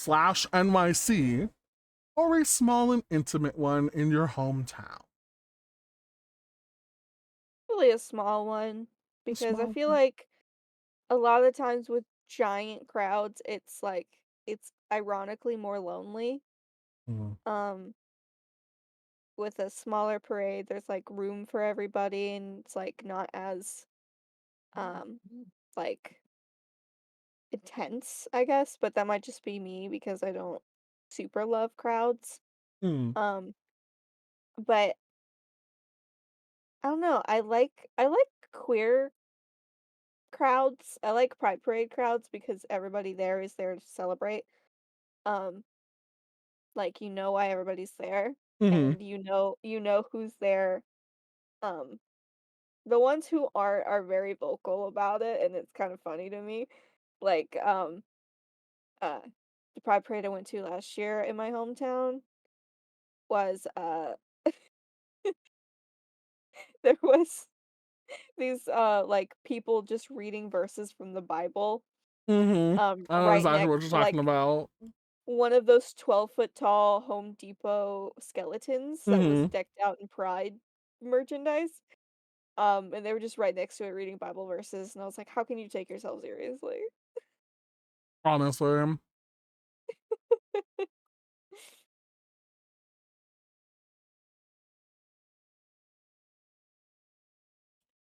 Ooh. Weeb says hometown. Johnton says big parade, make it loud. That is fair. Ooh, and then Weeb says, I don't know if this counts as pride, but going back on the drag question, have you ever heard of the JP Idol named Manasana? He's in a band called Malice Miser, which is late 90s to early 2K's VK band. Manasama's makeup and outfits were immaculate. I'm gonna have to look them up. That sounds very, very slay, honestly. There was there was this one um Japanese artist who was very, very feminine. Um, and the stupid jocks at my high school, which I sadly was a part of, I was always queer the whole time. They would they would be like, "Oh, is this a girl or a guy?" And then they would play, "Would you fuck them?" And then they'd be like, "Ha ha, you gay." I'm like, you have less than a brain cell. But I can't remember the name of that artist, and I always really loved them. Hello? Hello? I got disconnected for, like, a second. Oh no! See, my Discord was doing that for a little bit. I don't know why. I don't know if it thinks that I'm just like crazy, but I'm sorry. no, it's me. I promise you. I'm so sorry for that. But oh, here's a good one. Oh, would you rather have an unlimited wardrobe of fabulous clothes or be able to travel anywhere in the world for free? Not to toot my own horn, but I already have a quite fabulous wardrobe, so it would feel, redundant. Um, so I would rather travel anywhere in the world and then be able to get whatever wardrobe pieces I want. I love that. That's a good answer. That's a good answer. And see my girlfriend. Ooh, that's a very good answer. Hello, hello, Araya. Welcome to the Cub Arcade. I'm the bear who carries Chiwunky. Would you rather be able to speak every language or play every musical instrument perfectly? Speak every language. See, I feel the same. I feel the same. I asked this question to someone once and they said instruments, and they were like, because some people don't like when you speak their language and if you don't sound correct. I'm like, Well, yes, you could still speak the language. right? I'm like, well, at least you would understand them. Thank you so much for Yeah. the follow.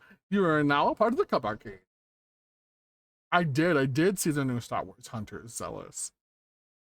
Would you rather be able to have the power to fly or become invisible? Fly. I don't The idea of being invisible freaks me out. I don't know Like, why. I would be scared. I have no rational reasoning for that, but I've always wanted to fly. Um, I just think it would be fun.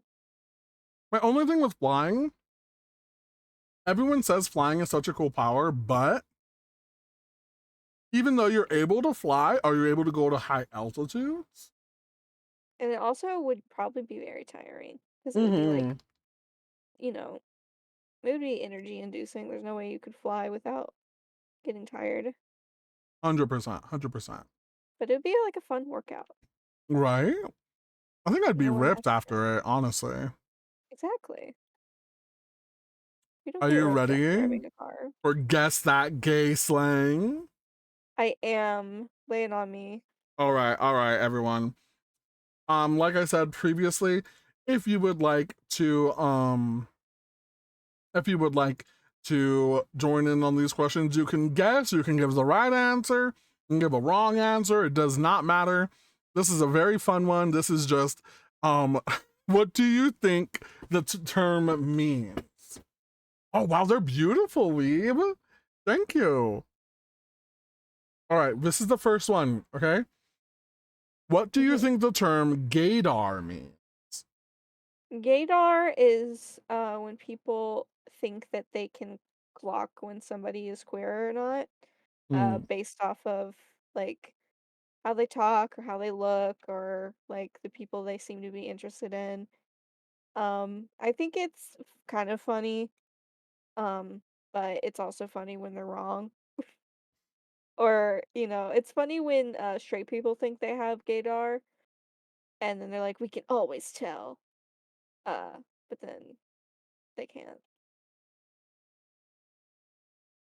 I was So, just about to ask, do you think that a person can actually tell when someone is queer or not? Or do you think they're I just making educational guesses? I mean, I just saw a video from a trans woman, who said that a man walked up to her and said that, they don't make them like you anymore. You're such a natural beauty, which is a compliment.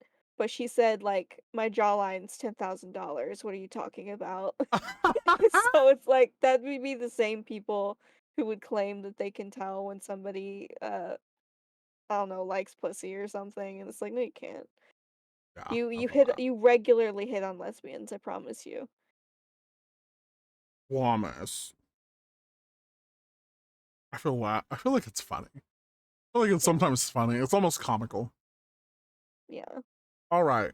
What do you think? Ooh, big burp. Sorry. 10 out of Oh my 10. god. What do you think the term beard means? Beard is when a gay person dates either another gay person or like, an ally to cover up the fact that they're queer. So like example, a gay man will date uh, a lesbian as a cover so that they're both not outing each other. Period. Yes, you know you're getting literature. Yes. I've asked that to people and they're like, beard?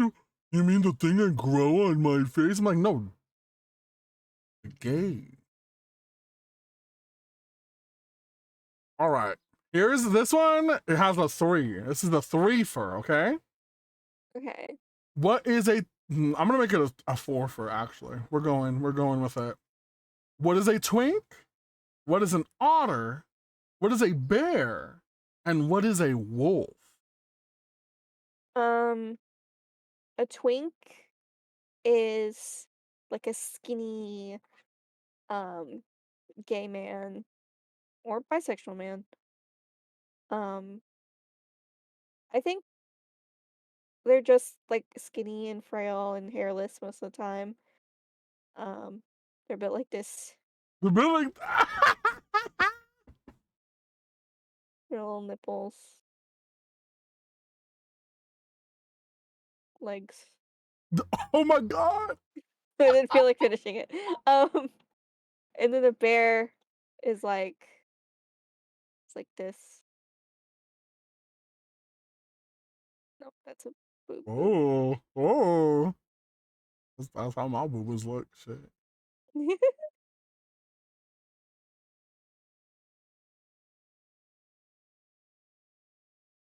So a bear is like big, hairy, like daddy.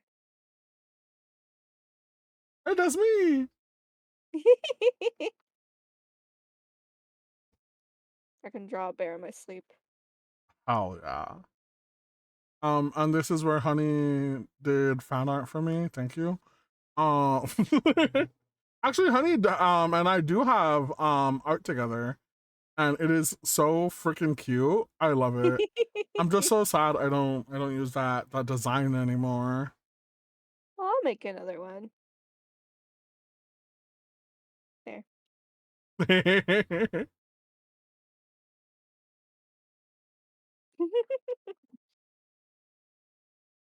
And an otter is like the in between where it's like kind of muscular and then hairy. A wolf, I have no idea. Wolf is new to me. Mm.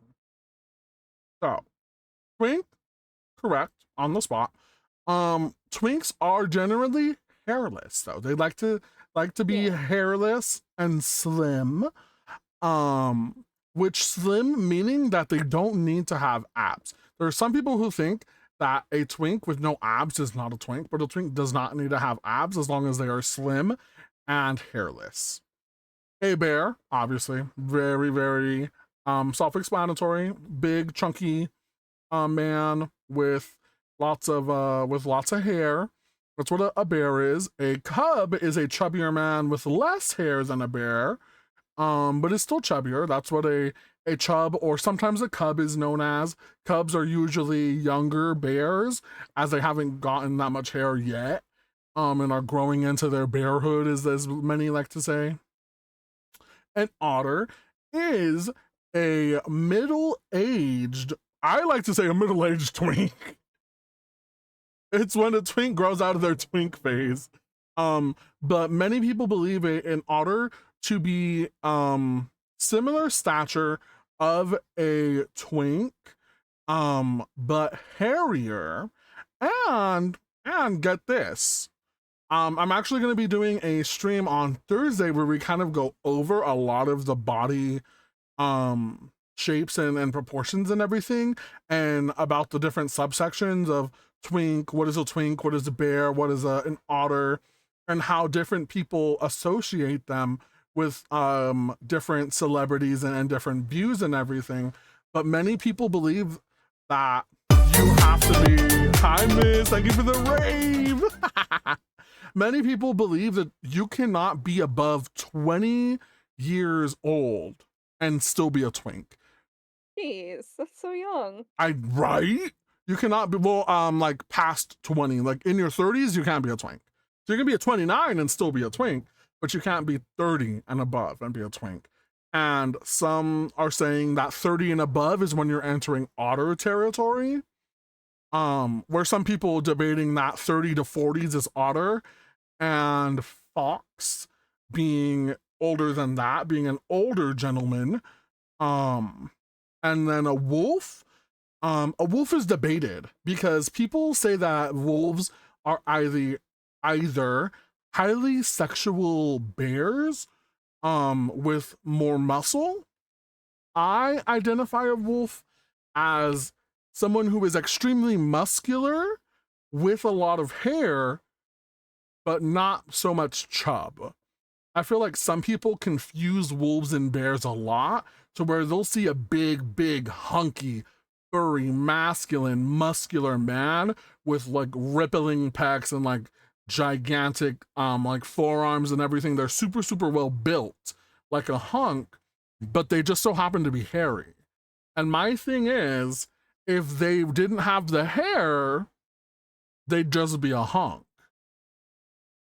And people wouldn't try and call them a bear. Yes, exactly. Thank you, honey. Thank you. That's exactly what I'm thinking of. But you did good too. We did very good as well. Otter. Some people say that even otters aren't chubby. That otters have like a similar features to twinks.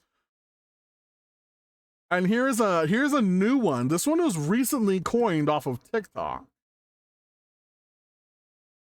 Do you know what a meerkat is? No. Chat, Timon. does anyone know what a meerkat is? Is it like a twink with hair? Listen, they have deemed it as A sassy, a sassy, anxious gay. Okay. Like Timon from Timon and Pumbaa.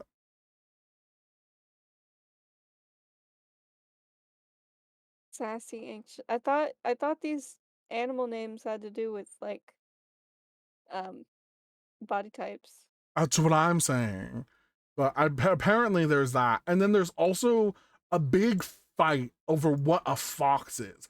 Because like I was saying, some people think a fox is an older gentleman. Some people say there's another influence of people coming in and saying that a fox is just a twink. And I'm like, what? How does that make like no, a twink is a twink. You don't have to give them a not the meerkat with the pride flag. I'm like, that's just I don't understand it. I've heard of it, but I don't know. But why not both? Yeah, I mean, I guess why not both? I'm just like I have no idea. That's what they have. That is what TikTok has coined them. And now for the final question, not the final question, but the final guess that's thing. Do you know what rainbow washing means? Rainbow washing is when corporations put rainbows on stuff during Pride Month and then not the rest of the year because they're trying to capitalize on queer pride without actually being supportive of them. Yeah. Yes, yes, yes. And I fall for it every time because I love a trinket and I love a Same. rainbow. Same. Quick LGBTQ history facts. What year were the Stonewall riots? 1969. Yeah, they were. When was the first Pride? I don't know. 1979. Oh, That's deemed as the first Pride, as that's the first time that they came to basically celebrate. 69, nice, yeah.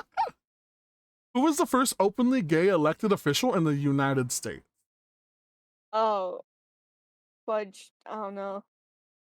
So there's technically two. But the first openly gay male ever elected into public office was in 1974. And it was no, not 1974. They were 1977, but 1974 was actually Kathy Kozachenko, who won a seat on the Ann Arbor, Michigan City Council in 1974. And then the first openly gay male was Harvey Milk, who was elected as supervisor in San Francisco in 1977.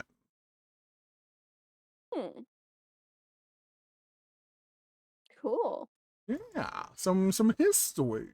Some history for us all.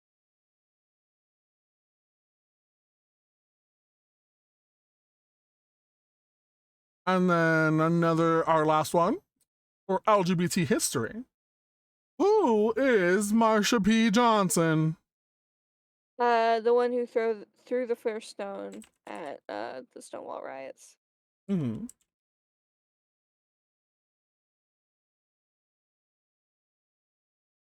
She was people say she was a drag queen, but she was actually a trans woman. Mm-hmm. Um, and she slays. And who says? Yeah, she is the mother. She is mothering very hard, mothering very hard. I believe he was actually open. I believe Milk was open when they got elected.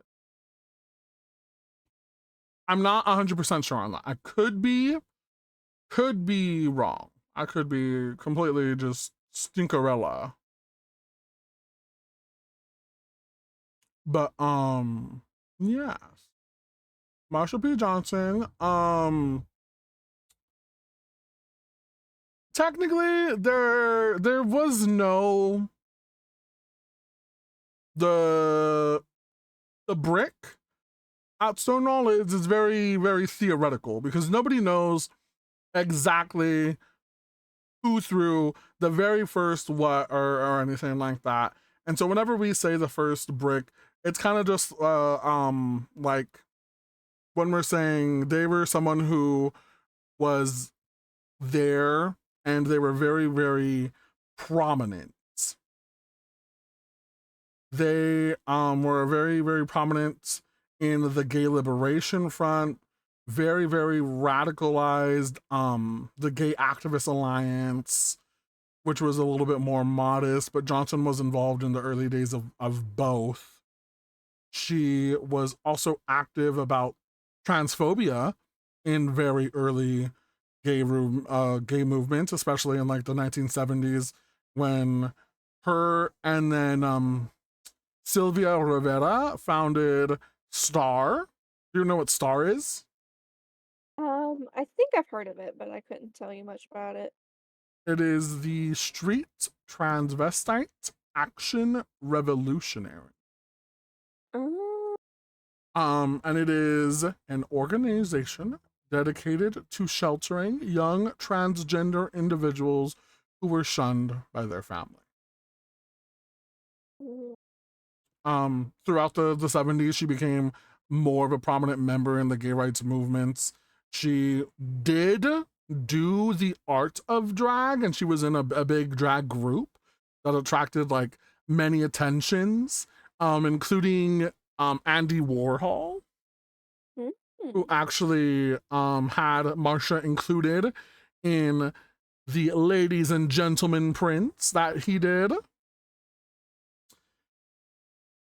And one of her biggest ambitions was to see gay people liberated and freed to have equal rights that other people have in America. And one of her famous quotes is gay brothers and sisters she wants to see her gay brothers and sisters out of jail and on the streets again.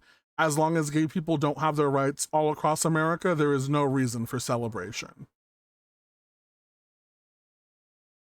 But unfortunately, she was murdered, which people initially tried to rule out as suicide, because she was openly queer, and openly and trans, and a big, big, big activist.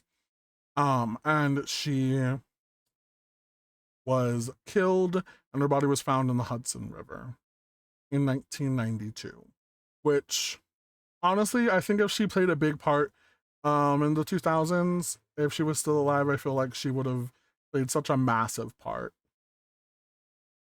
in telling our story and everything too. Yeah.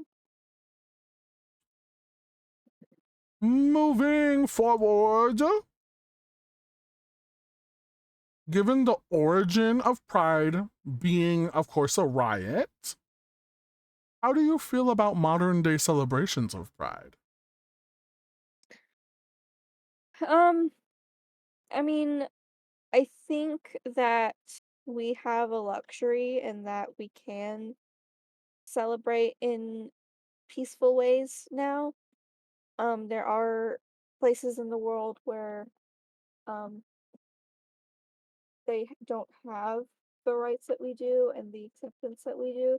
Mm-hmm. Not that there isn't any room for improvement here. Um, speaking of America, I'm not sure if you're American or not. Yes. Um, okay.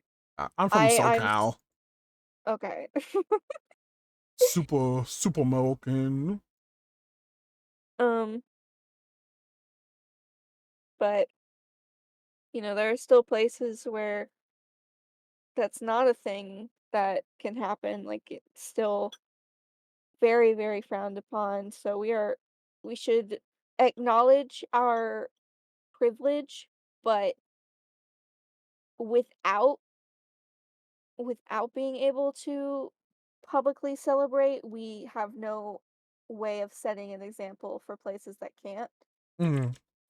So I do think that it's necessary and that it's not like, just because they can't, somebody has I'm trying to think of an analogy, but it all seems insensitive, so I'm not gonna.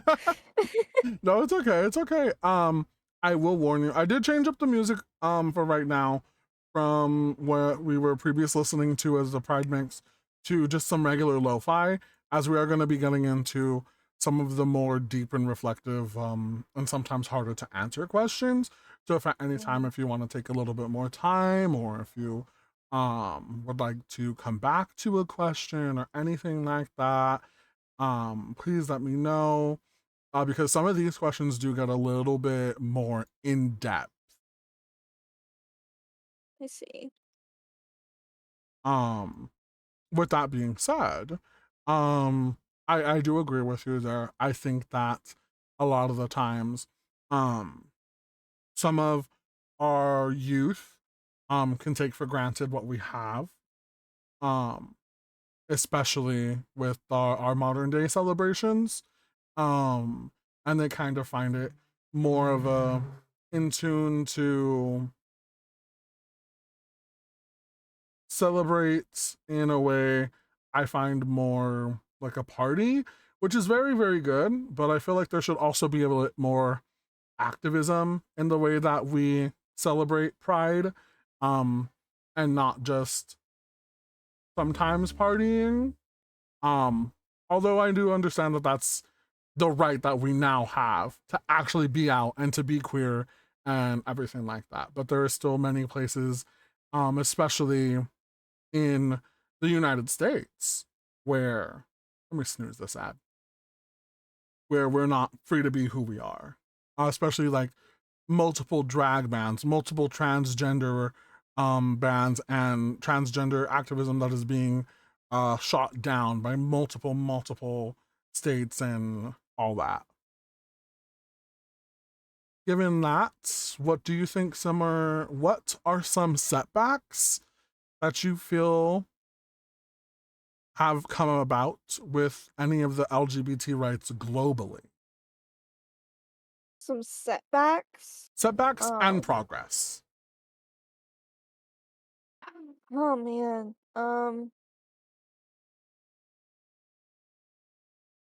I mean, honestly, like the fact that we're still having wars, like, is a pretty big setback. Like, how are we supposed to focus on queer liberation when there's like, you know, Mhm. people suffering so literally? And, like, that's another reason I think that we take our pride for granted sometimes, like our activism, um, because there's a lot that we take for granted. Um, when you're having to survive. I don't know. Oh, it's okay. Yeah, definitely. I feel like definitely there are some setbacks that have been coming on, especially when we just got, the rights to marry everyone in California in 2017. Yeah. How do you think the experiences of LGBT people of color different from others differ from others? Um, it's I think it's just harder to be a person of color right now. It's like I feel like a lot of like gay, bisexual, lesbian people, we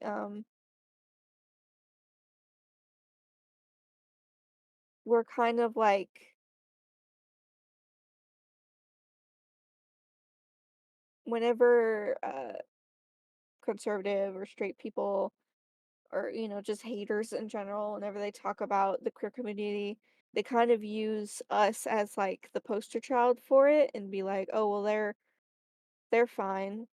That I can understand, but these like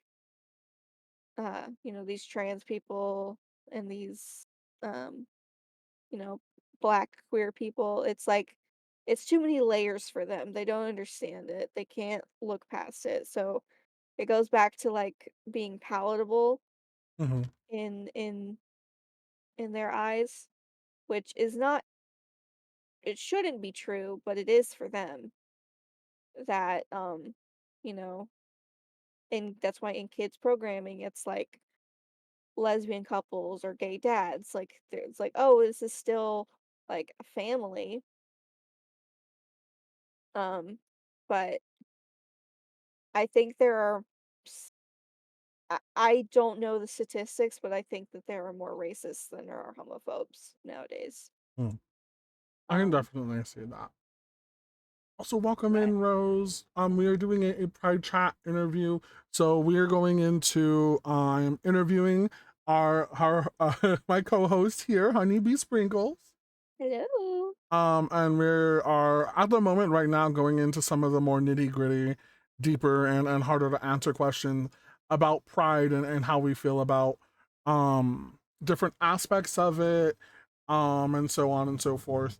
Before we had some nice good questions about like pop culture and some silly little questions. And right now we're kind of going more into the activism of Pride and Pride 2024. Yeah, I'm asking a ton of questions. If you would like to answer any in chat, you are free to.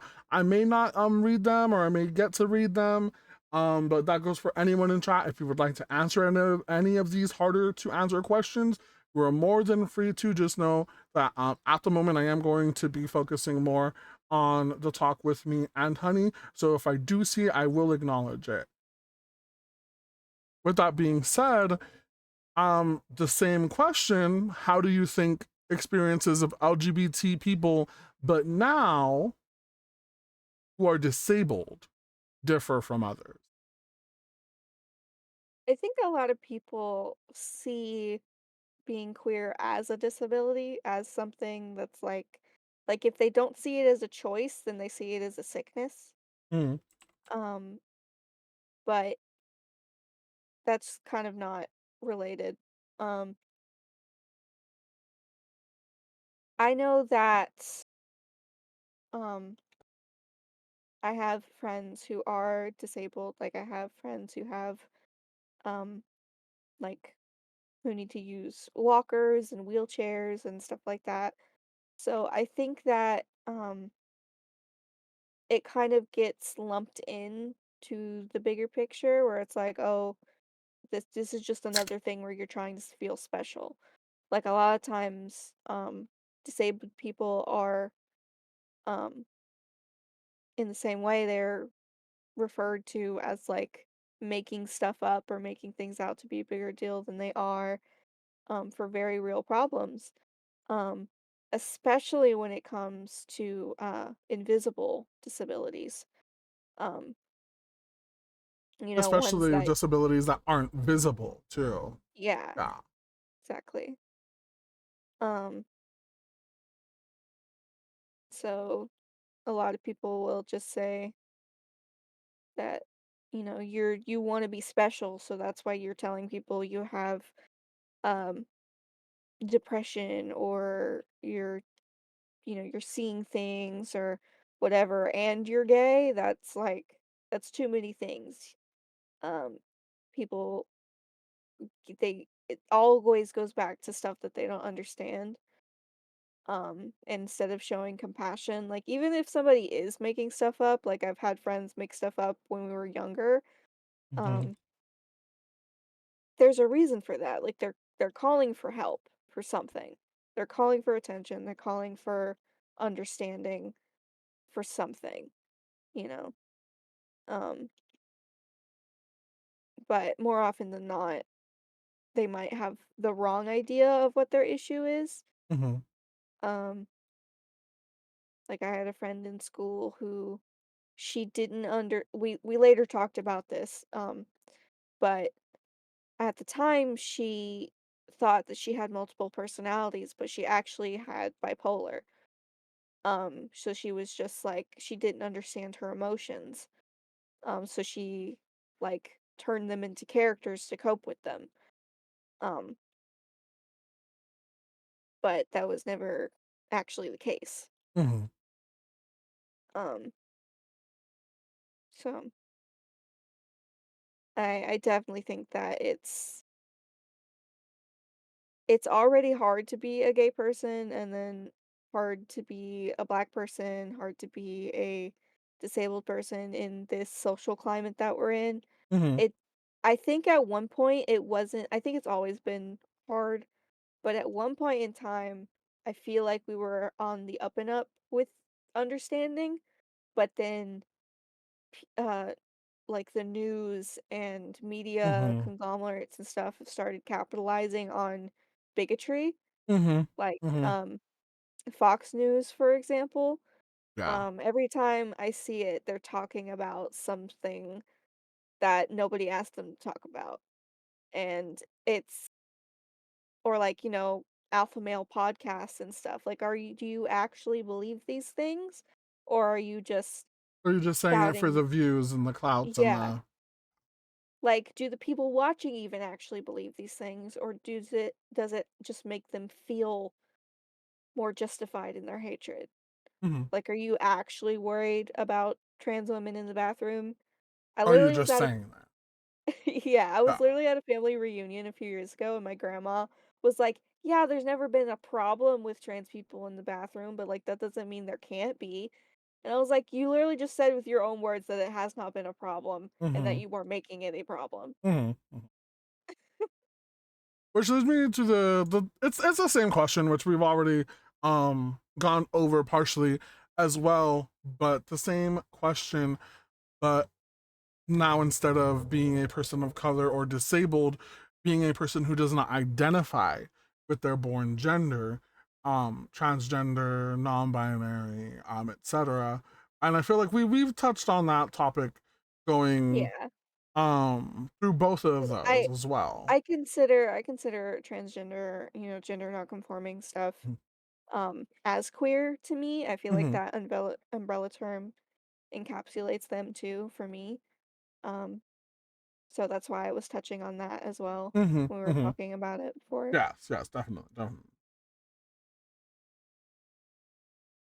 But And that kind of goes with so I'm glad that you also had mentioned that some people viewed mental illness as or homosexuality as a mental illness because in even just 1973, which System if we think says about it now, Fauna has rated the channel with oh my 4 lord, we viewers. got a raid. oh lordy, What a fun subject to come into for a raid. Oh, welcome Fawn, welcome Fawn. Hi Nuna, how welcome are you in. Thank doing? you, Hello. Fauna, for I'm gonna let rating the Charlie take channel this with 4 one. viewers. Welcome, raiders.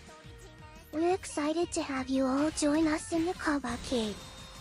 Let's make this raid a magical and enchanting adventure filled with gaming excitement, laughter, and unforgettable moments.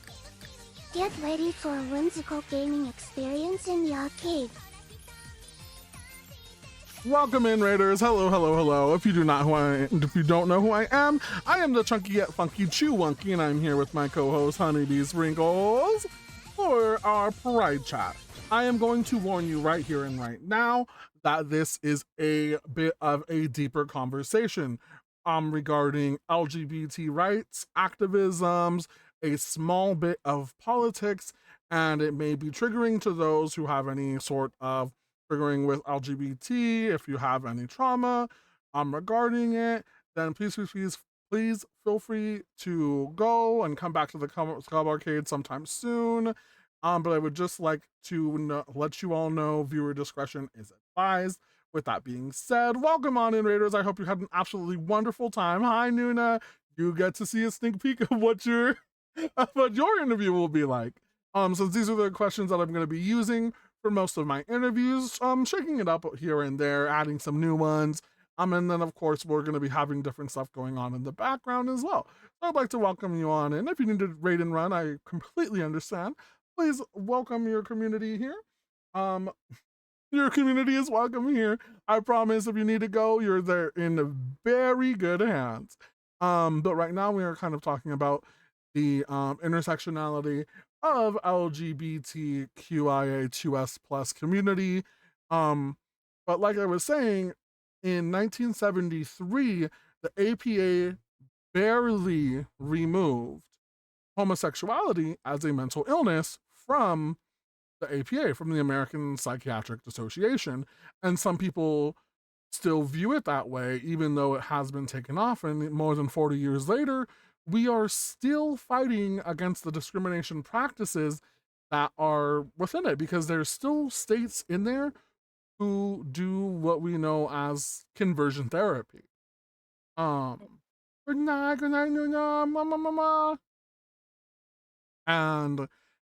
it's very hard to talk about, and it's a very touchy topic as well, because there's so many people who have gone through it, who have gone through conversion therapy, and even myself having friends who have been threatened with it, where if they do not make their, and this is a quote from a very good friend of mine, um who I've lost contact with because of their family, um, whose parents told them if they do not make their um, psychology match their, and in their words, biology, then they are no longer welcome there. They will send them to what they did not call conversion therapy, but they called it something completely different in another state. I've not heard from that friend in over 2 years. Oh my gosh. And they were That's someone awful. I considered as a best, someone I considered very, very, very. I have not been able to act with them. They're on hiatus on every single platform that they've been in, including Discord, Twitter, Instagram, where they were most frequent at. Um, and some of these sorry, some of these topics, they hit close to home for a lot of us, and that's why I feel like it's very, very important to talk about and to have our activism here for Pride, especially now in 2024, where we still have people constantly, you know, being segregated against, people who are being killed because of who they are. And that's just going into the next question of something we've already kind of gone over, about talking about all three of these topics of intersectionality in the LGBTQ community. And earlier you had even mentioned, privilege. And that's something that a lot of people don't necessarily understand. There are some people who in the LGBTQIA plus community think that they don't have privilege because they're queer.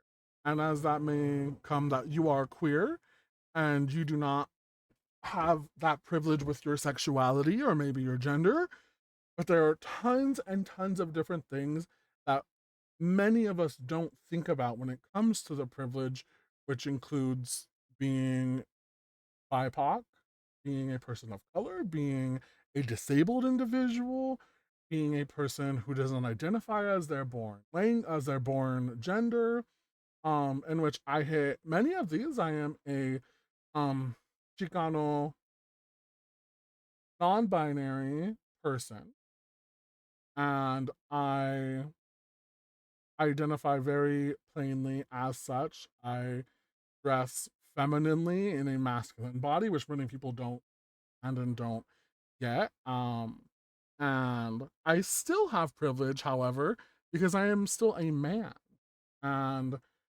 that's what many people view me as. And even if I don't identify as male, if I don't identify, with it, I still hold that privilege with me. I'm never going to go somewhere and think that someone's going to try and kidnap me. I'm never going to go anywhere and feel, sometimes I'll feel unsafe, but I'm also 6'1", 340 pounds. And there are not very many people who would dare to try and mess with someone of that stature. With my partner being 6'2", 310 pounds.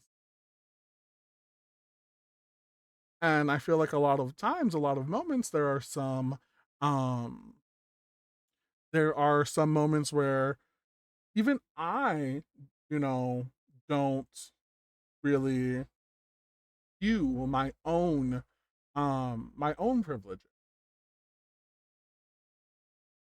And I feel like just going into the intersectionality in our community, it can be very, very difficult.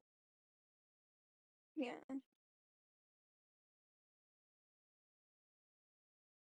With Agreed. that, let's go into something a little lighter. Maybe not even lighter, but um, if you could write a letter to your younger self in a moment where you feel you needed it the most, what would you write to them? Oh boy. Um,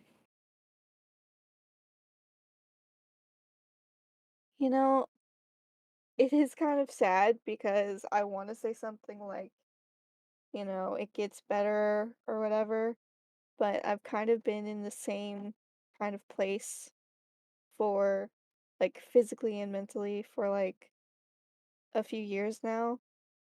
And, I have hopes for the future, but those are very recent hopes. So they haven't fully kicked in yet, and they're still in this phase of like unsure if they're validated or feasible. So I don't want to tell her that she's gonna get what she wants because I haven't gotten what I want yet. Mm-hmm. Um, so I think I would just tell her uh that she's not gonna be as lonely forever. Um,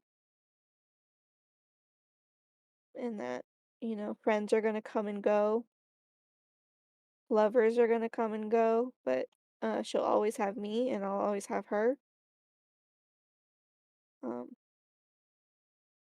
because she's the only person that I can rely on that's always been there for me.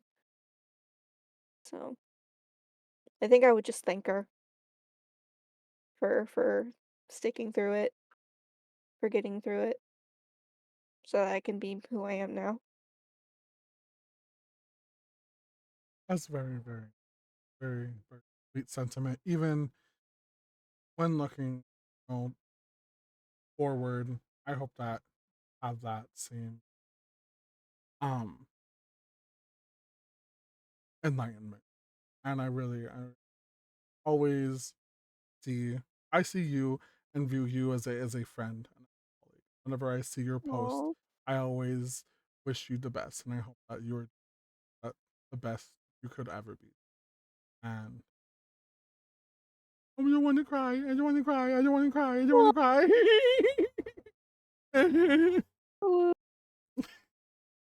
And I just wish you. And just that's know so that if there is sweet. one person in your corner, there's always a big plushy bear, right? Oh, I feel like that's I so would be. sweet. I'd tell them that or queer accept.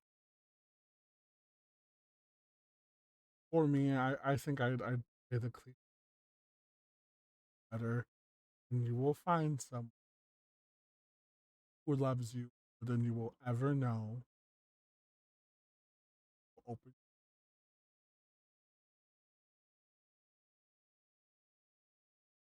thick and thin, and when you think he's gonna leave, he's gonna assure you he won't. Um. Also, fuck that bitch Roxy. Don't trust that hoe. But I feel like that's something I would myself. Also, buy more paint. Do it. Buy the paint. Don't care. Don't care what. Don't think about it too much. Just wear the rainbow. Wear the sparkle. Buy the paint. You'll love it. I trust me. You will love it. and you're gonna regret not buying too much. Just saying. I got a lot to buy now. Oh, but yeah, definitely, Ether. I can definitely see that a lot of times there's people who they won't go towards the Can I look up some old winning lottery tickets real quick before I write it?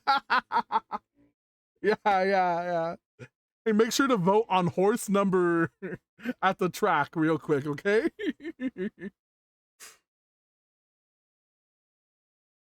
But that takes us to future hopes, which is what are your hopes and aspirations for the future of your life, and of LGBT rights and acceptance.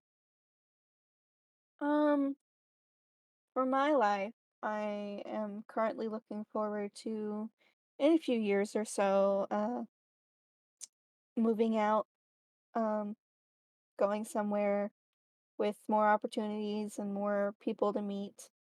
Because I live in a very small town right now, and I've kind of, you know, it's one of those things where it's like you get on Tinder or Bumble or whatever, and you see the same 10 queer people. The Mm-hmm. dating pool is Mm-hmm. so small, and they've all dated each other, and it's just not. So it's just like, I'm looking forward to new friends and new connections, and Mm-hmm. as far as my career goes, I want to be able to make like a full living of it, but also I want to dabble in other things. I don't want art to be my only job forever. Mm-hmm. Mm-hmm. Um, which is kind of a weird take. I've heard a lot of people are like, if you could only do art for work, why would you do anything else? But I kind of miss when art was just for fun, sort of Mm-hmm. thing, just for me. But um, I don't know. I look forward to the future. I think I have a plan in place and people in my corner, and I think that everything's gonna come up daisies. Um, Yeah. but as far as LGBT rights, I need to be more involved in it, but I have such like a fragile soul that I can't keep up with stuff that makes me sad, but I need to acknowledge that that comes from privilege. Like, if I can just turn my brain off and turn the TV off and not have to deal with any of the negatives, then, um, I am the type of person who needs to fight. Um, so I think that in tandem with having a happier life, I need to, um, forfeit some of that happiness and use it to, fight for the things that I believe in and fight for other people to have the kind of privilege that I do. Mm-hmm. But I just need to learn ways in which I can do that because I'm not a wealthy person, I'm not a well-traveled person. Um, but I think that there are things that everybody can do, and if you can do something, you should. Um, if it's for the betterment of your community and your society. Mm-hmm. So, Definitely. And that leads me to definitely if sometimes it's hard. It's hard viewing everything. Going on Twitter, going on the news, just opening your phone, going on TikTok sometimes, seeing everything that is very, very, very harsh. Aw, thank you for the care. They gave us a little community care. Um, Seeing all of that can be very hard. It can be really, really stressful, and sometimes it is okay to just relax and take a break. Also, you do not have to keep drawing if you don't want to. oh no, it disconnected me. I can't wait. My Springsteen. Um, but I think that it's okay, sometimes to take a break, but also I feel like the radicalization and the activism that we put into our society should be as much as that we can handle. If we're doing it, um, and you're getting stressed out from it, I feel like you should be able to take that break and be comfortable knowing that you're still doing something, whether it's going and amplifying other queer voices through a like, through a retweet, through sharing a document. Maybe you got a tip on your last commission and you want to give something, even if it's like $5 or $10. There's so many different charities and um events and so many things that we can do to help build and uplift ourselves as queer people, that there's always something we can do, even if it's not monetary, you know? Also, hi, Violet, how you doing? Indeed, Quack the doggy, thank you for the first time, chat. Yeah, yeah. Sometimes social media can be very, very difficult. But even off social media too, there's tons of different ways that you can do. You can volunteer, help at different community shelters, you can donate. And if you don't have anything monetarily, like I said previously, if you don't have, the money or the things to give away, that is also a-okay, because there's so many things that we can do as activists, as queer activists, in order to help our society, in order to help our fellow LGBTQIA2S plus,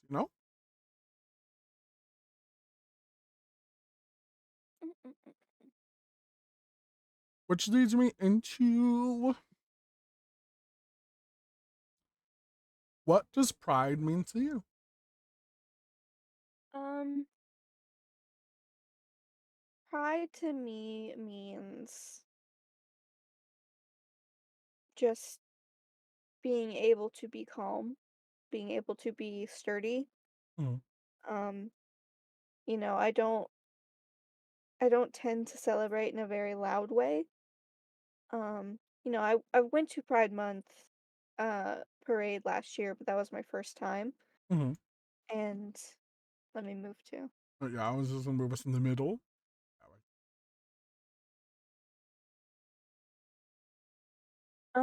What was I talking about? The way that I celebrate Pride. Um, so, sometimes I can be a little um excitable when Month comes around. But I'm not the type to like wear a Pride like t-shirt or anything. I love rainbows. That's not the problem. Mm, Um not that there is a problem. Um but Pride for me is just being able to be um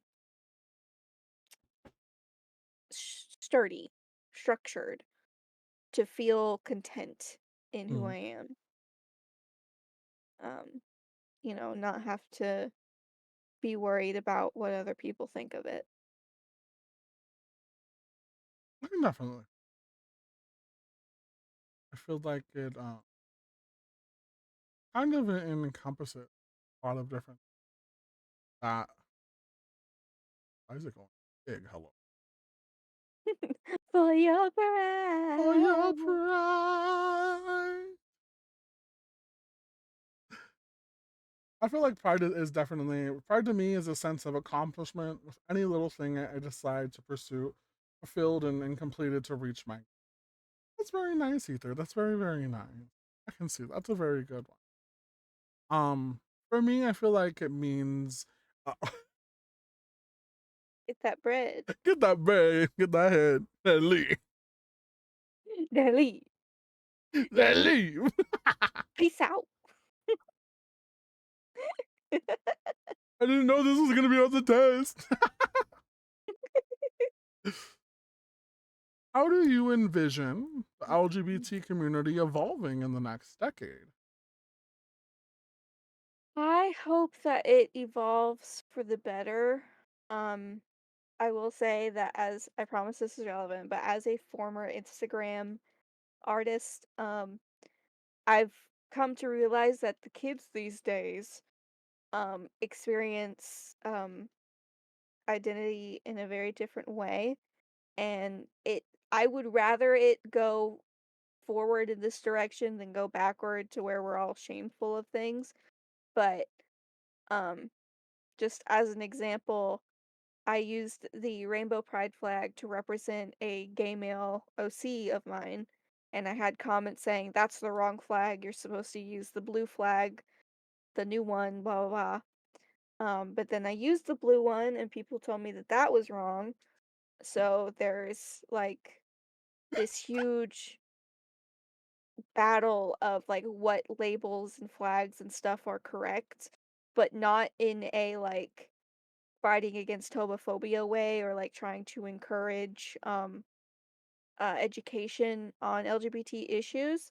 It's just I don't like that you use that one. You should use the other one because I like it better. And so I had to I felt weird about it, but I kind of wanted to just put it on the table that like if you go up to like a 65-year-old gay man and tell him that his pride pin is the wrong flag, you're gonna get a weird look. Mm-hmm. You're like Mm-hmm. not everybody is terminally online like the kids are now. God. Like I say that as someone who is terminally online. It's my job to be on the internet. Uh but you know, so I'm just scared that in the future it'll be more about like as acceptance rolls in, it'll be more about which club do you belong to and less about being a united front for progress. Um, Mm-hmm. so I don't know. I think that it's probably going to go in the direction of um what club is what and if you fit the qualifications and just like I'm scared it's going to become a gatekeeping party Mm-hmm. um, instead of just us everyone being together. I feel But that. I can feel that, definitely. I feel like also,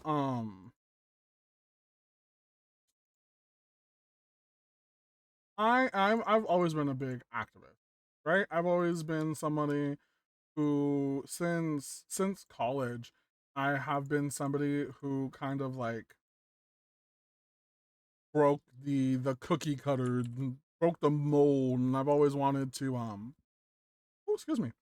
I've always wanted to be somebody who continues to do that. And I feel like sometimes in that portion, there's people who view that as being performative. Um and I feel like I want to see more people who break out of the norm. I want to see more um activism, and I want to see more activism in sports, on display in a museum, in fashion shows, in races and marathons. Like I want to see people breaking the norms. Like I feel like that's just my thing in general. Is I don't like being stagnant. I love change. There's sometimes, I mean, sometimes there's things where I'm like, yeah, okay, that can stay the same. But I like seeing change. Um, I feel like it's going to evolve,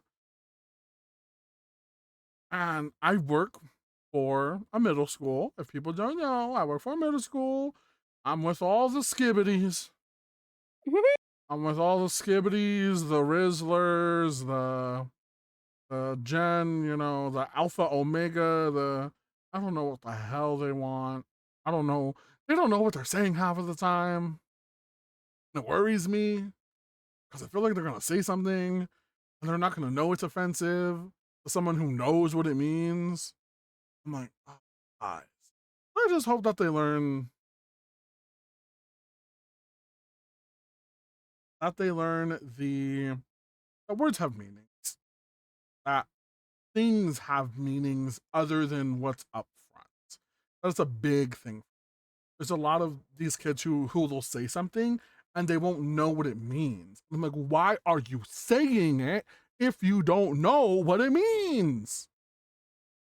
I had one kid ask one of my teachers if he got bricked up in class. Jesus. And given the teacher is older, he's like, "What the hell is that?" And I said, "Why are you asking him that? Do you want to know? Do you want to know that question? Do you want me to send you up to the office?" And they're like, "Well, what does that mean? I don't even know what getting bricked up means." That's bad. There. Yikes, Rooney. But we are getting towards the end here. I have so many Let's go. left. I'll skip through. You don't have to. We can skip through these harder to answer questions. I felt like I put you through the ringer with some of the other ones. I'm so sorry. You're good. I'm just glad you gave me the list ahead of time so I could kind of prepare. Yeah, I'm gonna be doing that with my other ones too, because I know there's some people who they were like, oh yeah, I don't mind the questions. I was like, I think you might. Um, I'm gonna be asking some tough ones, but let's do a role reversal. Do you have any questions you'd like to ask me? How do taxes work? I'm kidding. That's not a that's not a small question. Oh, jeez. Um, who did your current model art? My current model mama is done by none other than Morphicia. Morphicia, my model mama, did this outfit for me as well. The outfit was made by Solid Snakes on DeviantArt. I have a lot of stuff coming in addition to this outfit, which I will show Honey, but you will all get to hear Honey's reaction, but you won't actually get to see what I'm talking about. I get secrets. Also, I realized it's not a pride related question. Oh, it's Oops. fine. You're Okay. okay. You're Um, a-okay there. I don't think I have any pride related questions. Like, are you going to any pride parades this year? I am planning on going to a few. Yes, actually, I plan on going to a few. I want to go to some of my local ones, and I wanted to go to one that is in West Hollywood, also known as WeHo. Um, how can allies best support the LGBT community? By shutting the fudge up sometimes. Just hush, Cassandra, we get it. You think gay men are hot. We understand. Just that you're not helping. Don't know where the name Cassandra came from. Cassandra, I was like, damn, Cassandra. Do you have any projects or initiatives or um charities or support groups that you're passionate about in the LGBT community? Um, I'm not super passionate about any in particular, but I do really appreciate when like streamers or content creators will link to ones that they're passionate about. You know, example like the Trevor Project. It's a really good one. I like when they're uh reliable, obviously. Um, but I tend to more focus on independent like GoFundMe's Mm-hmm. whenever they can be verified. So I'll share a lot of those on my Twitter. Love Um, those, love those. 'Cause I can kind of relate to that. Um, uh, you know, it has nothing to do with because like a lot of them are people who are like getting kicked out of their parents' house because they're LGBT, and that sort of thing. And I empathize with that a whole lot, and as somebody who hasn't had to deal with that, it's, the least I can do. Um, but I have a soft spot for GoFundMe's because I had a pet dog who needed surgery really bad, and the internet came through for him, and we raised like $2,000 for him. But he ended up passing away, and Hmm. so you know, money can't solve everything, but It can it sure it can help. sure help. Yeah, exactly. Which, a reminder, chat, if you do exclamation point pride in chat, it actually links to 4 different charities that I personally enjoy. Um, Also gives a little bit of insight into those charities as well. The first one is Lambda Legal, which they help with LGBT, um with like lawyers and law and stuff, like sometimes getting separation from parents, stuff like that. The GSA network. If you've ever been in a if you've ever been in high school and you heard about their local GSA club, the Gay Straight Alliance, that's what it is known as. I think they might have changed it since I was in high school. I think they might have called it like the gay something. Um, the Pride Foundation is always a good one, going towards tons of different foundations, and the Trevor Project to help with mental health in LGBTQS plus studies. Um, for my final question, do you have any sort of events or anything coming up that you would like to share? M We'll just say that I am, striving for 400 Twitch followers this month. I'm gonna do my best to, stream at least twice a week. We're at 344 right now. Yes. Um, so, I'm not usually one for scheduled streaming, but I'm gonna do my very best. Um, we're gonna play a lot of Minecraft probably. Love Um, that. but also some art streams, and I am gonna try and play Undertale. I tried that the other day. If you want to see somebody struggle to play a bullet hell game for the very first time, um, that'll be that'll be fun for you.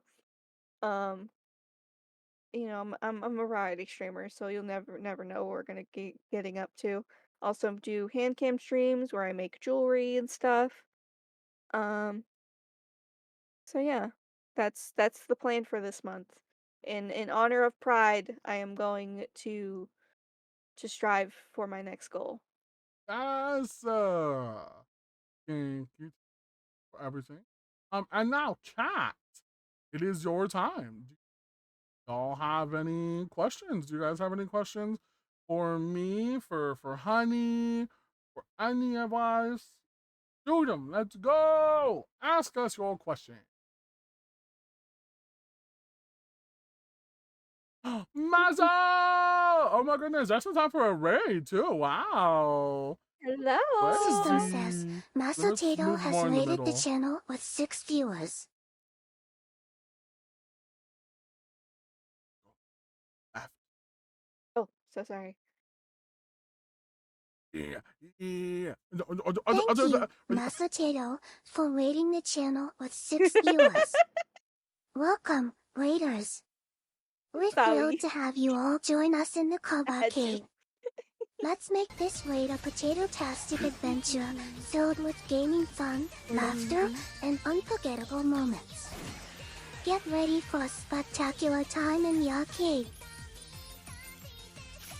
Welcome in, raiders. I know you can't see me because of the raid message, but hi, Massa. How you doing? Let me give you a shout out. How are you? How are you? We are currently doing a we're currently doing our Pride interview, just finishing it up over here. If you guys have any questions for us about Pride or anything like that, please shoot Oh, I introduce our raiders. Hello, hello, hello. Welcome into the Cub Arcade. I am the chunky yet funky Chewunky. I'm currently here with my co-host, HoneyBSprinkles. And this is my daughter. Yes, Money. money and money. Money, honey.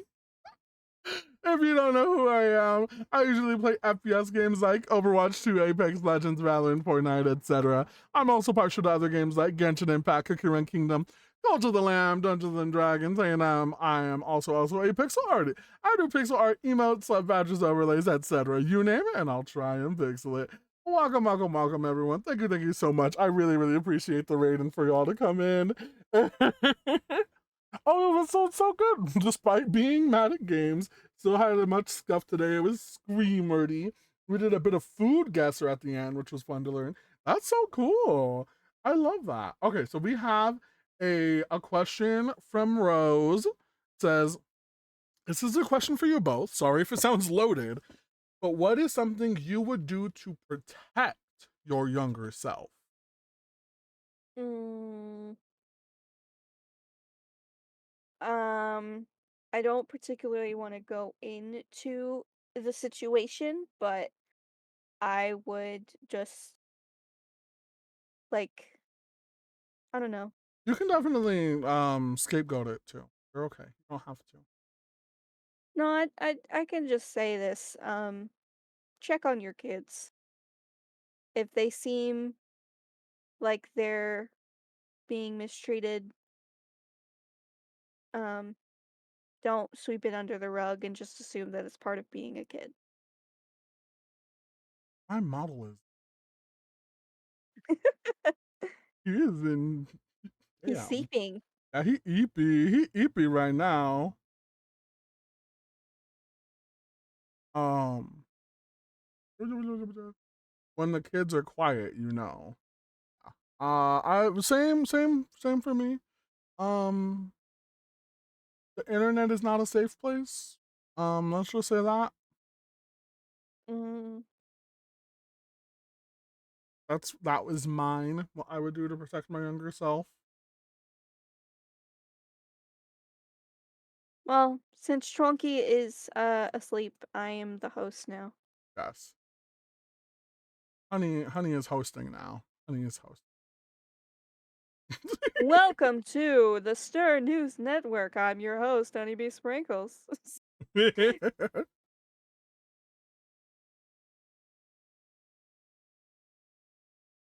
is this not going? No, of course, of course. Thank you for asking the question. I really appreciate it. That's what we're here for. That's what I have tricked Honey into. Let's see. I've had a great time. I'm glad. I'm so glad. Why is my come on, man? Wake up, Chulu. Wake up, Chew. Wake up, Jeff. That's an old reference. Don't.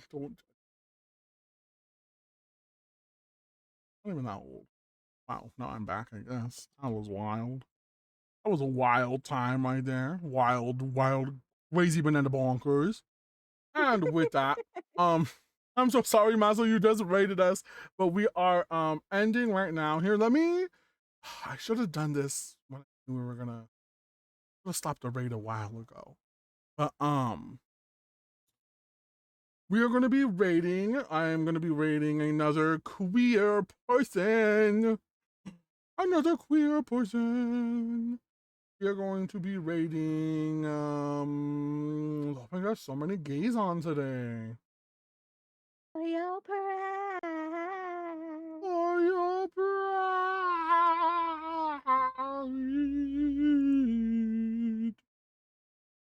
Just like that. I had so many queers on today. Hello, gay people. Hello, gay people on the internet that I know. Do you have anyone you would like to raid? Let me ask first, honey.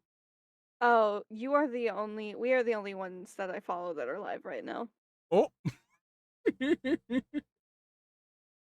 Let's go ahead.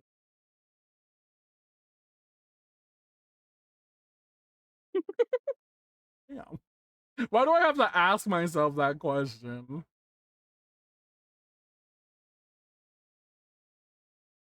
Mhm. Okay, so I don't know if they are queer. I'm just gonna go with someone who I know is. I feel like that's